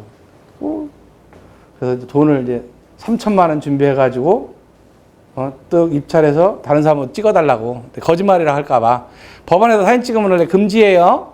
뜩 했는데 내가 2등 했어. 3억 6,800 3억 썼는데 지금도 후회해요. 이거 그냥 베팅을 할 걸. 그래서 내가 또 여기서 용감하게 그러지. 차순위 매수 신고합니다. 그랬지. 안 되는 거 알면서. 차순위 매수 신고 조건이 있어요. 근데 안 돼. 그랬더니 안 됩니다. 그래서 나왔어. 결론은 떨어졌죠. 좋은 하시니까 앞으로 컨설팅 하세요. 저한테 붙이는데 옆에서 보니까 낙찰 받은 사람이야. 인천 사람. 그러니까 컨설팅해서 이거 해가지고 높인 거야. 그 사람이 안 들어왔으면 내가 1등. 그러나 가서 보니까 두 가지 현상이 나타나더라고요. 고가 아파트가 없을 줄 알았는데 1등하고 2등하고 차이가 없어요. 이건 실수요자 시장이라는 거지. 고가 아파트는. 저가 아파트는 차이가 많아. 이렇게 보니까. 그래서 이 경매 시장도 뭐가 있어요? 3억 4천, 3억이면 차이가 많이 난 거야. 저가 아파트 시장에는 투자자의 입찰가격과 실거주자의 입찰가격이 따로 구분이 되어 있는구나. 이런 걸 또 현장에서 또 느꼈죠. 고가 아파트는 다 실수 투자자 없어요. 15억 나오면 대출 하나도 안 나오잖아. 내 주머니에 돈이 있어야 되지. 사고 싶어도 못 사. 강남할 똘똘한 한 채 좋은지 다 알아. 돈이 없어, 왼병알. 그런 거요. 시장이 이렇게 나눠져 있어요. 그래서 경매 입찰가를 투자자 입장으로 가냐, 아니면 실수자 입장으로 가냐의 입찰 가격이 좀 틀린다라는 것을 여러분들한테 말씀을 드리고, 그래가지고 또 어느 날 또 2,100짜리가 나왔더라고. 근데 보니까 용산이야. 용산에 2,100 분양권 한 장이야. 분양권 한 장이면 돈이 얼마야? 7억이야. 다 돈으로 보인다니까?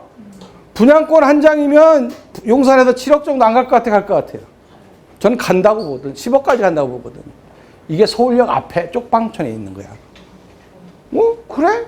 권리 분석을 해보니까 찜찜해. 토지 소유주가 분양권이 안 나와. 이게 90평방미터가 넘어야 되거든. 무주택자는 62평방, 그 도시 재생 사업에 그런 룰이 있어요. 그래? 그 사람이 제일 무섭더라고. 그래서 이제 부랴부랴 막 가서 서울역 옆에 바로 여기에요. 가서 쪽방촌 개발 계획 어떻게 되나 나도 잘 모르니까 어떻게 네이버 누나한테 또 열심히 물어봤지. 골프장 가서는 캐디한테 물어보고 모르면 네이버한테 물어봐야 되겠더라고. 네이버 횡포가 너무 심해. 그때 누가 그래? 모르는 소리 하지 마. 요즘은 유튜브 구글 더 심해 그러더라고. 아, 이것도 심하구나. 소리도 없이 잘린대. 그래서 막 검색을 해가지고 대상지에 들어가냐 안 되냐 도면 맞추고 그래서 미래 설계도 분양권은 되냐? 그럼 분양권 되냐 안 되냐는 또 어디로 물어봐야 돼? 용산구청에 물어봐야 되잖아. 공무원 특유의 답변이 있잖아. 아직은 어떠한 얘기도 해줄 수가 없습니다. 판단은 본인이 하시기 바랍니다. 또 하나 공무원들이 특징적으로 얘기해. 담당이 바뀌어서 잘 모릅니다.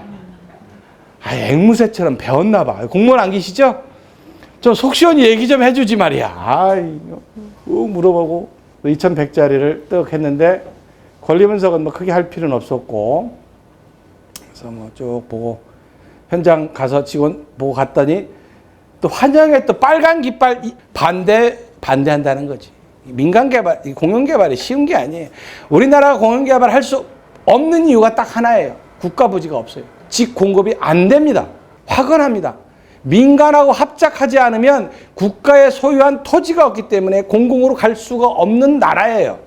근데 공공을 하겠대. 직 공급은 재건축, 재개발밖에 서울에는 유일한 방법이 그것밖에 없습니다. 또 다른 하나, 그린벨트를 풀으면 되죠. 세 가지 방법 외에는 서울에 집을 공급할 수 있는 또 하나가 있어요. 1종 일반 주거 지역을 3종으로 풀어주면 돼요.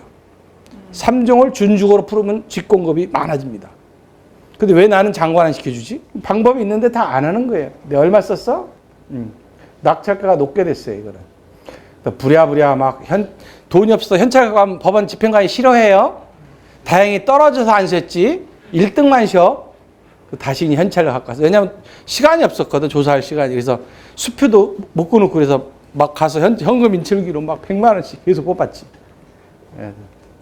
가가지고 또 갔더니 뭐요? 나만 본 게 아니더라고. 만백성이 다 봤어, 경매는. 이거 엄청 들어왔어요. 그러더니 39명이 2억을 썼더라고. 누가 썼냐 봤더니 토지 소유주가 쓴 거야. 토지 소유주가 분양권을 가져야 되는데 분양권을 건물을 갖춰야 토지와 건물이 갖춰야 돼. 없어도 건물을 사야 분양권이 나오거든. 2억을 썼더라고. 2등도 1억 5,700. 저는 쪽팔려서 얘기를 안 씁니다. 얼마 썼는지. 떨어졌어요. 모습 보이시죠? 전 가방 메고 다닙니다. 요즘 가방을 좀 바꾸긴 했지만 다시 내 사무실 여기로 왔습니다. 여기가 강남에도 평생교육원이에요. 경매도 뭐 전혀 안 하는 건 아니에요. 해요. 돈 되면. 근데 이제 요즘에 경매를 MPL보다 GPL보다 나쁘다고 하는 이유는 뭐냐면 취득세 때문에 첫 번째 그래요. 취득세 주거용. 그래서 지금 못해요. 법인으로 살 수도 없고. 두 번째는 주택가격이 하락기에 돌입했다는 거죠. 강남 빼고. 경매도 좋은 아이템이에요. 그러다 보니까 상대적으로 유동자금이 공장이나 비주거용으로 많이 흘러갔죠. 물론 사이트 보니까 그런 사이트도 있더만 1억 이상 아파트만 또 찍어주는 또 사이트가 있더만 제자분 중에서 다양한데 뭐해요? 그랬더니 이번에는 거제 가서 하나 샀어요. 거제 어디? 고현에 가가지고 9천짜리 한 8,500에 샀어요. 1억 이하잖아요. 돈 없다며. 영원 팔았지요. 어느 날 또 뭐라 그래?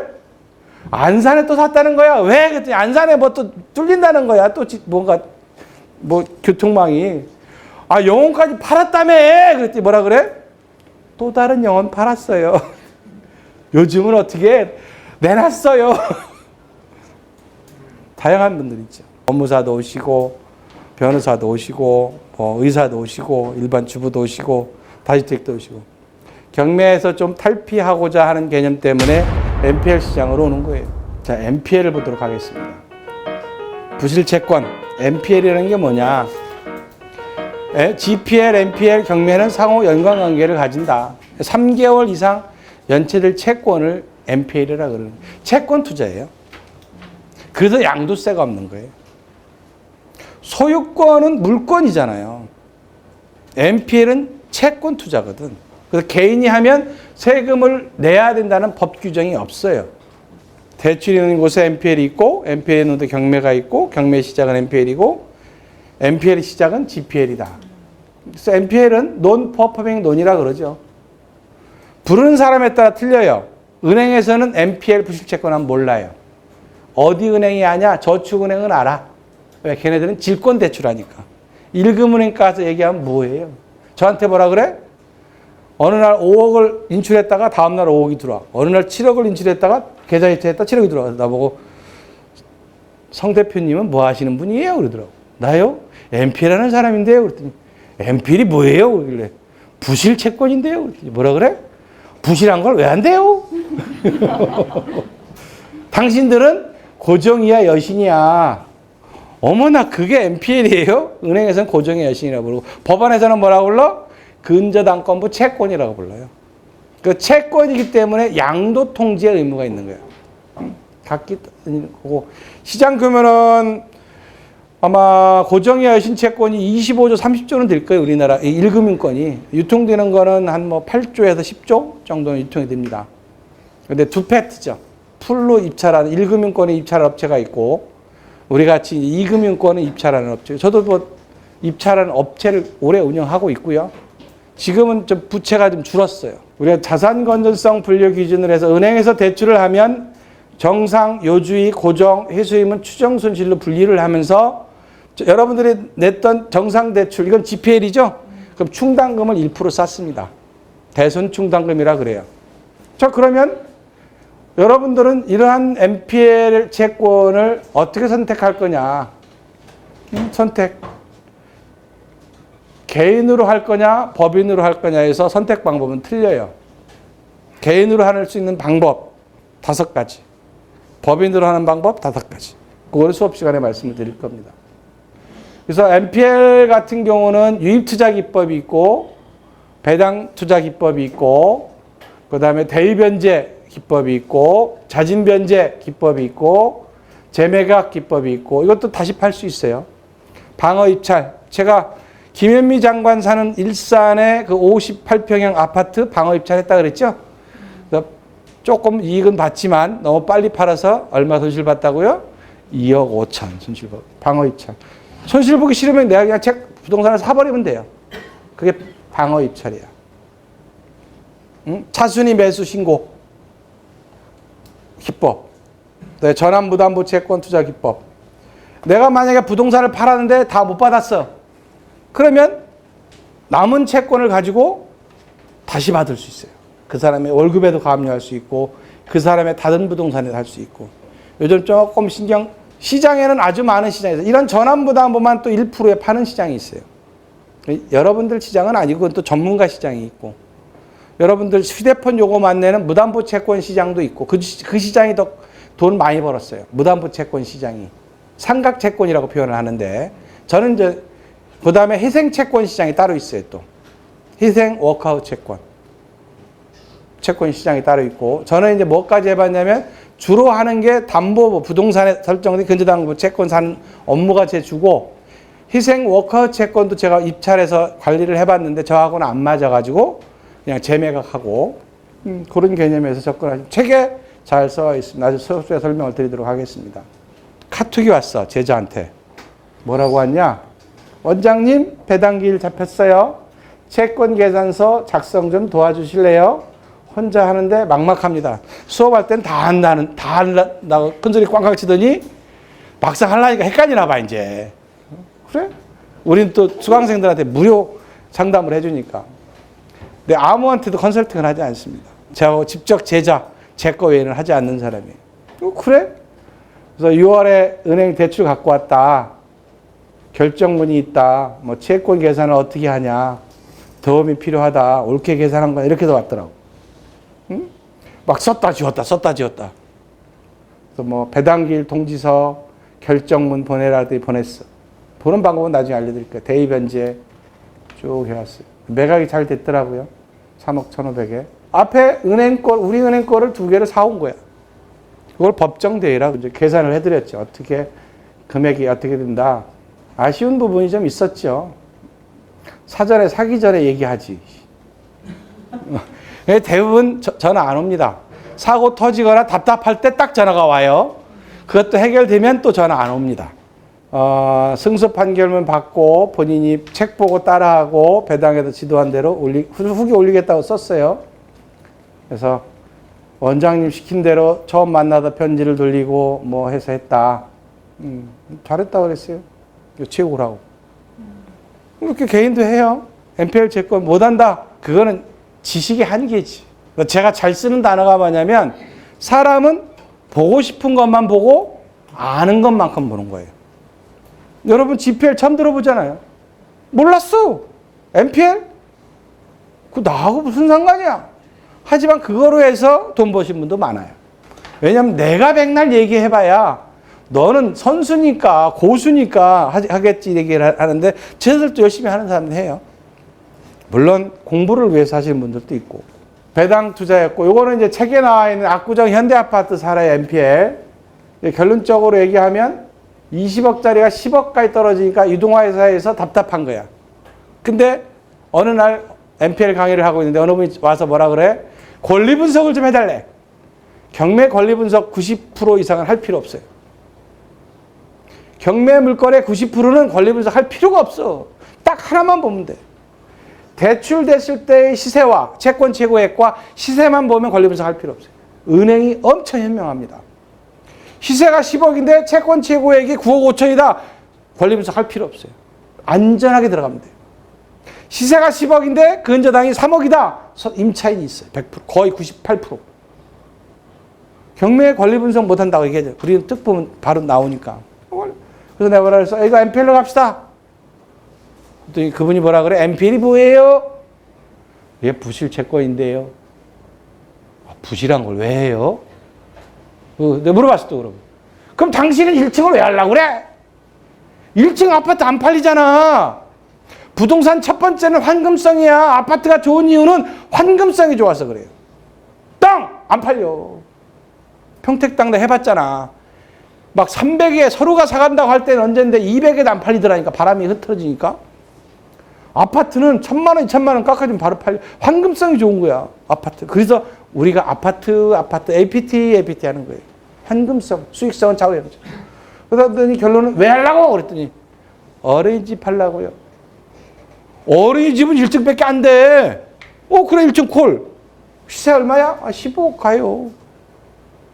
NPL로 합시다. 너 애지동에서 협상을 다 했어. 얼마 정도? 13억 한 2천 정도 해준다는데 합시다 했더니 안 한다는 거야. 역시 나이 먹으면 뭐만 늘어? 똥꼬집만 늘더라고. 자기가 안 게 다야. 그래서 입찰장에 갔어. 그런데 15억 급매물 하는데 17억 5천을 쓴 거야. 미쳤대 경매가. 경매장이 미쳤다는 거야 나보고. 그게 NPL입니다. 채권을 활용해서 낙찰한 거예요. 왜? 채권 최고액이 18억 8천이거든. 근저당만 사오면 이 정도에 쓸 수 있는 게 NPL이야. 그거 안 하더라고. 결론은 이제 NPL 수강을 했는데 이게 유입투자의 유형이에요. 유입투자. 저는 유입투자를 좋아하진 않아요. 제 주종목은 배당투자예요. 배당. 성 박사의 돈 드는 팀 배당. 제가 이제 어느 날 낙찰가 있기 전에 이걸 샀어요. 감정가 83억. 강남에 있는 거예요.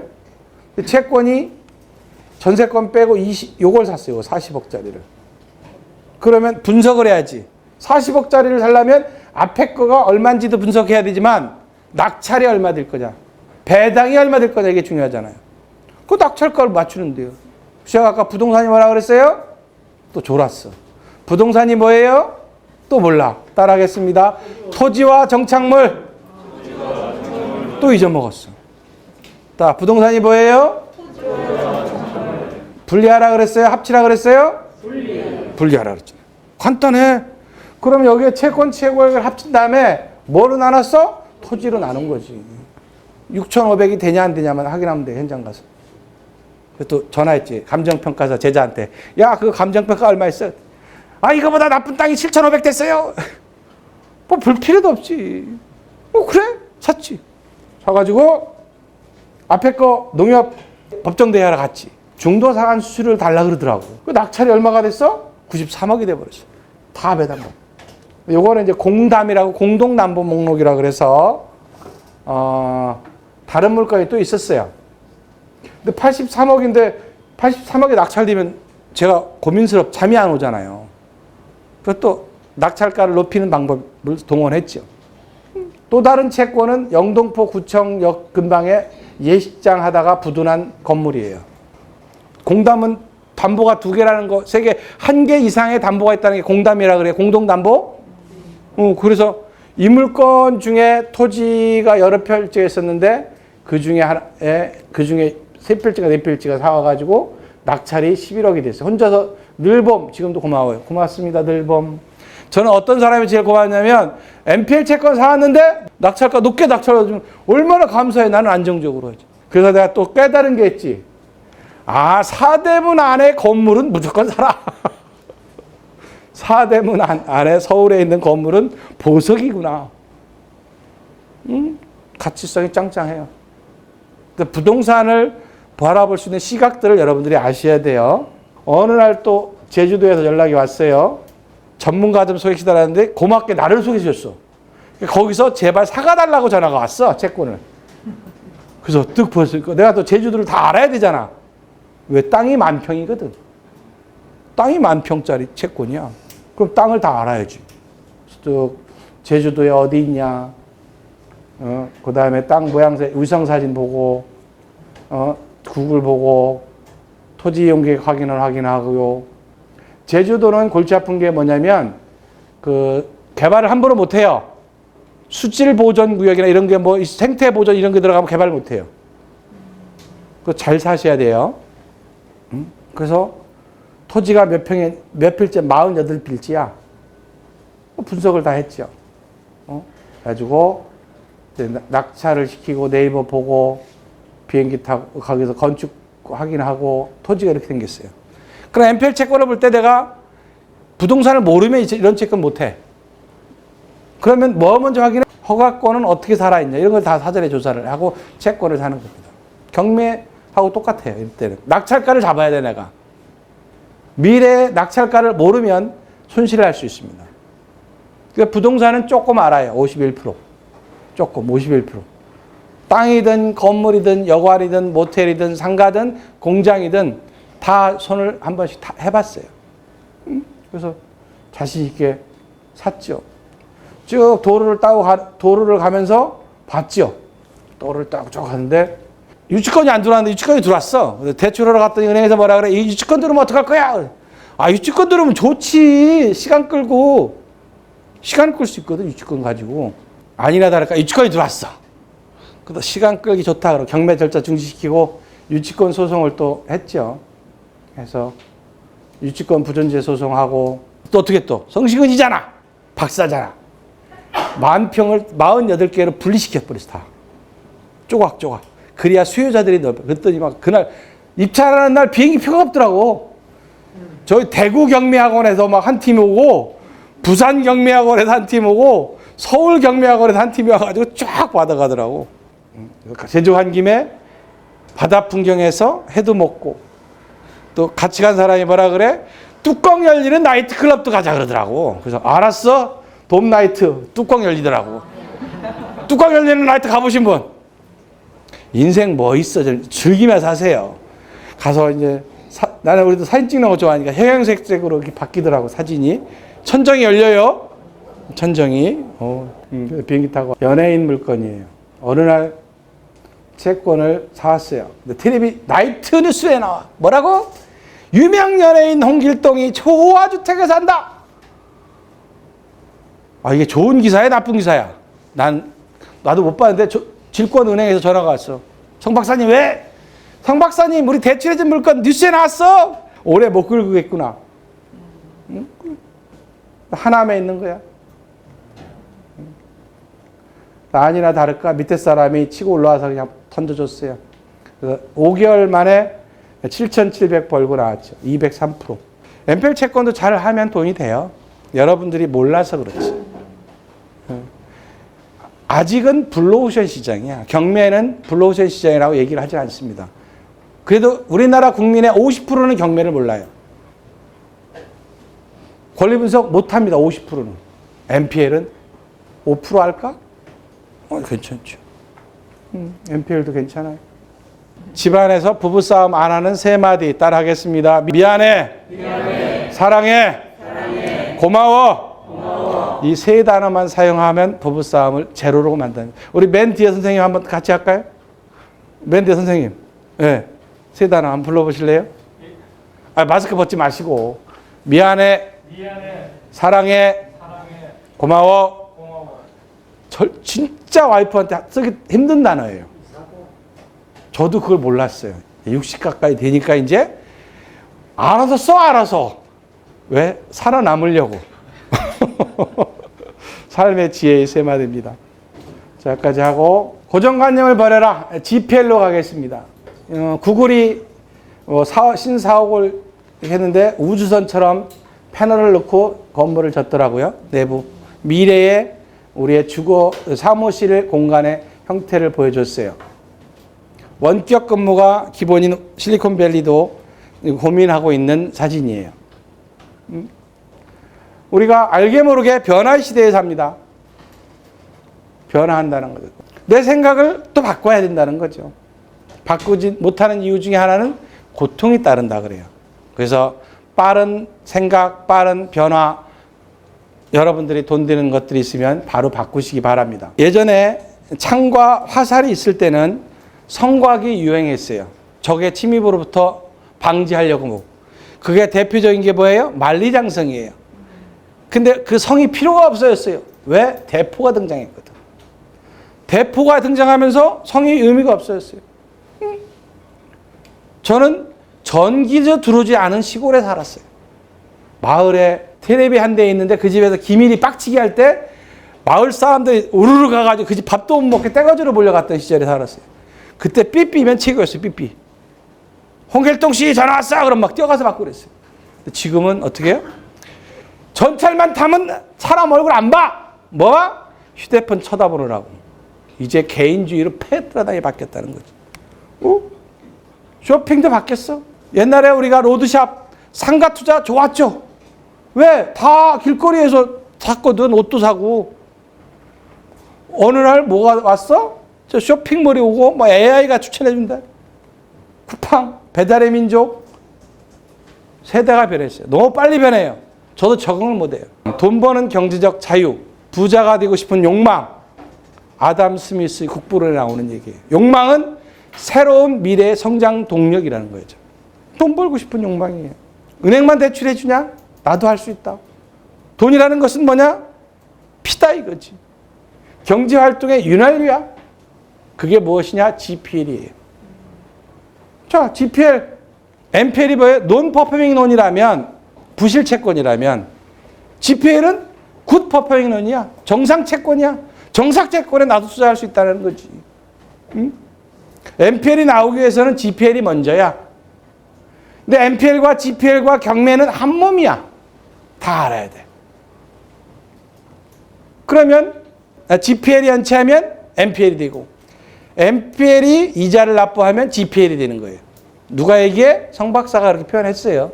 GPL 투자라는 건 뭐냐? 정상채권에 투자하는 것을 GPL 투자다라고 보시면 될 것 같습니다.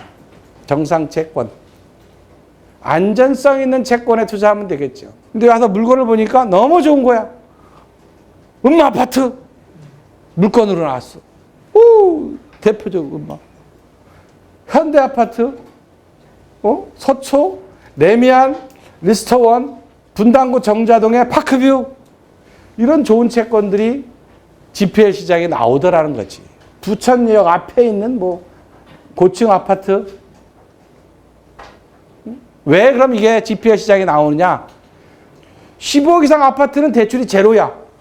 그러면 15억 이상 아파트 같은 사람이 갑자기 사업 자금이 필요했어. 어디다 할 거야? 갑자기 아팠어, 내 아들이. 돈이 필요해. 1,000만 원 수술해야 되는데.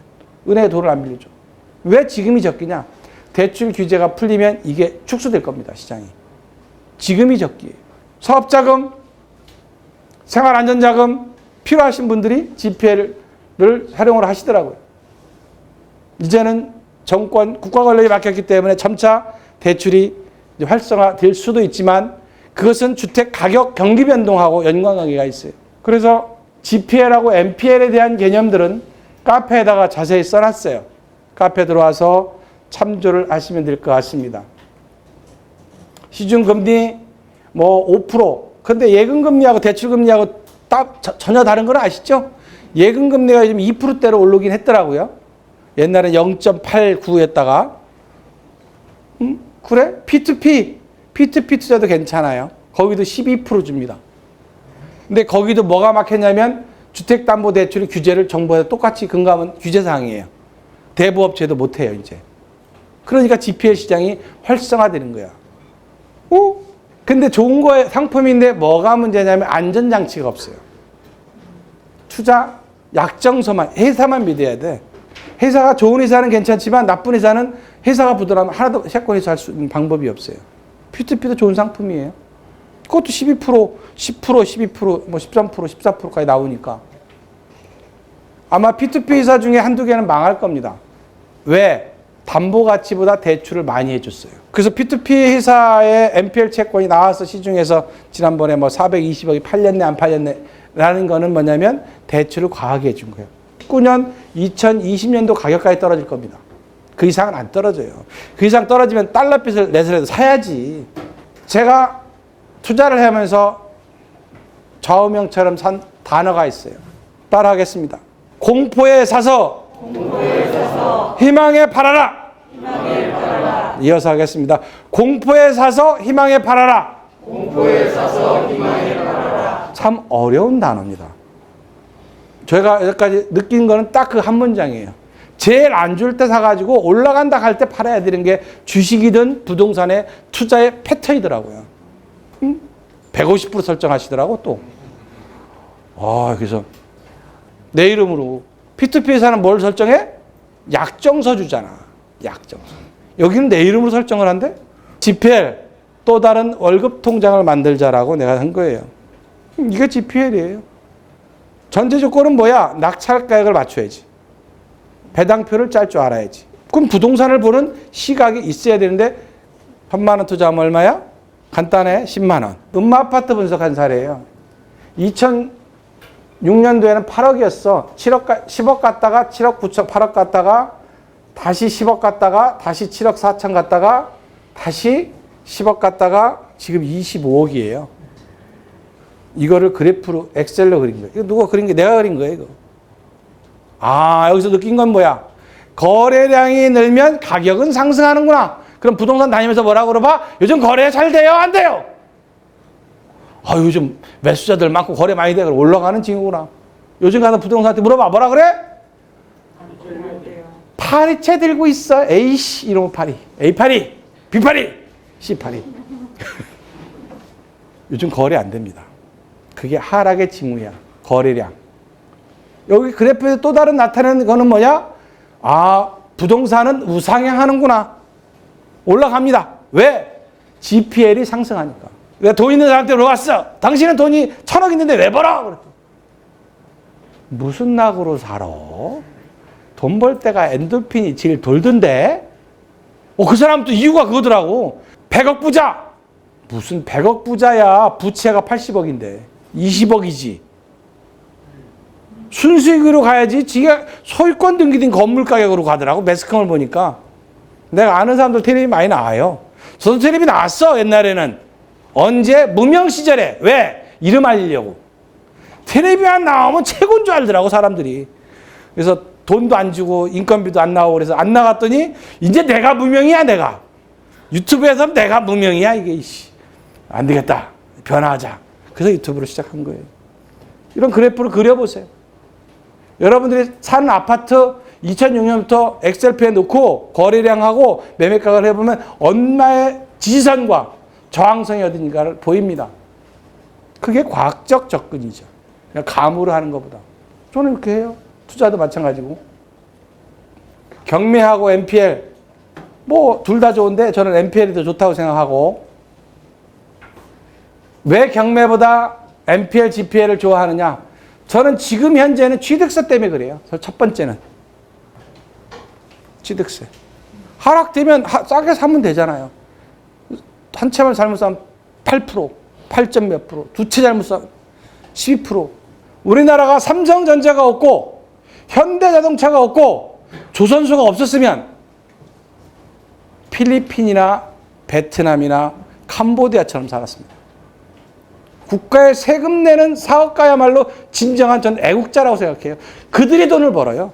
부동산 투자에서는 그냥 밥 좀 벌어 먹고 살고 조금 융통성이 있지 큰 부자 될 수 없습니다. 배달의 민족 창립한 사람 얼마 벌었어요? 조를 벌잖아요. 부동산 투자에서 조 번 사람 있어요? 경매 좋고 NPL 좋고 GPL도 좋습니다. 하지만 지금 상황에서 경매의 주종목인 아파트 종목은 투자하기에는 안 좋다는 거지. 정부 정책이 바뀌기 전까지는. 세금 조세 정책이 바뀌기 전까지는. 공급이 없는데 집값을 어떻게 잡아요? 국가에 땅이 없는데 집을 어떻게 져요? 민간인한테 도움받아서 같이 져서 임대 아파트 늘리고 용적률 늘려야 외에는 방법이 없다니까. 우리가 단단하게 할 수 있는 거는 NPL. 요즘에 제가 새롭게 공부하고 있는 GPL. 이게 아까도 12% 수익 주잖아요. 12%. 얼마나 좋아요? 그냥 할만해요? 기회가 없어서 못하지. 루트를 몰라서 못하지. 괜찮습니다. NPL 여러분들이 개인이 할 수 있는 NPL 기법을 강의해 드리겠습니다. 아무리 좋은 고등학교 나온다 해서 다 서울대 가는 건 아니에요. 선생이 나빠서 서울대 못 갑니까? 그건 아니에요. 저는 최선을 다해서 강의를 제 지식의 비법을 하나하나 꺼내서 강의해 드리도록 하겠습니다. 매입하는 또 대부업체를 차려서 하는 방법도 NPL 투자 방법이 있습니다.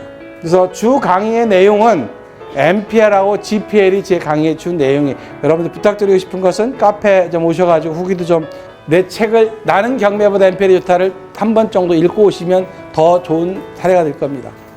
행복은 언제나 긍정에서 온다는 얘기가 있어요. 긍정하십시오. 저는 여러분하고 동행하는 거예요. 강의를 한다는 개념보다 함께 동행한다는 의미를 내포하시고 서로 간에 어려울 때 제가 도와드릴 수 있도록 하겠습니다. 그래서 NPL 시장이 이제 다가오고 있다는 사실을 말씀을 드리고 여러분 모두 화이팅 하시고 긍정의 에너지로 사시기 바라겠습니다. 여러분 가장 중요한 것은 뭐냐면 건강이에요. 건강하십시오.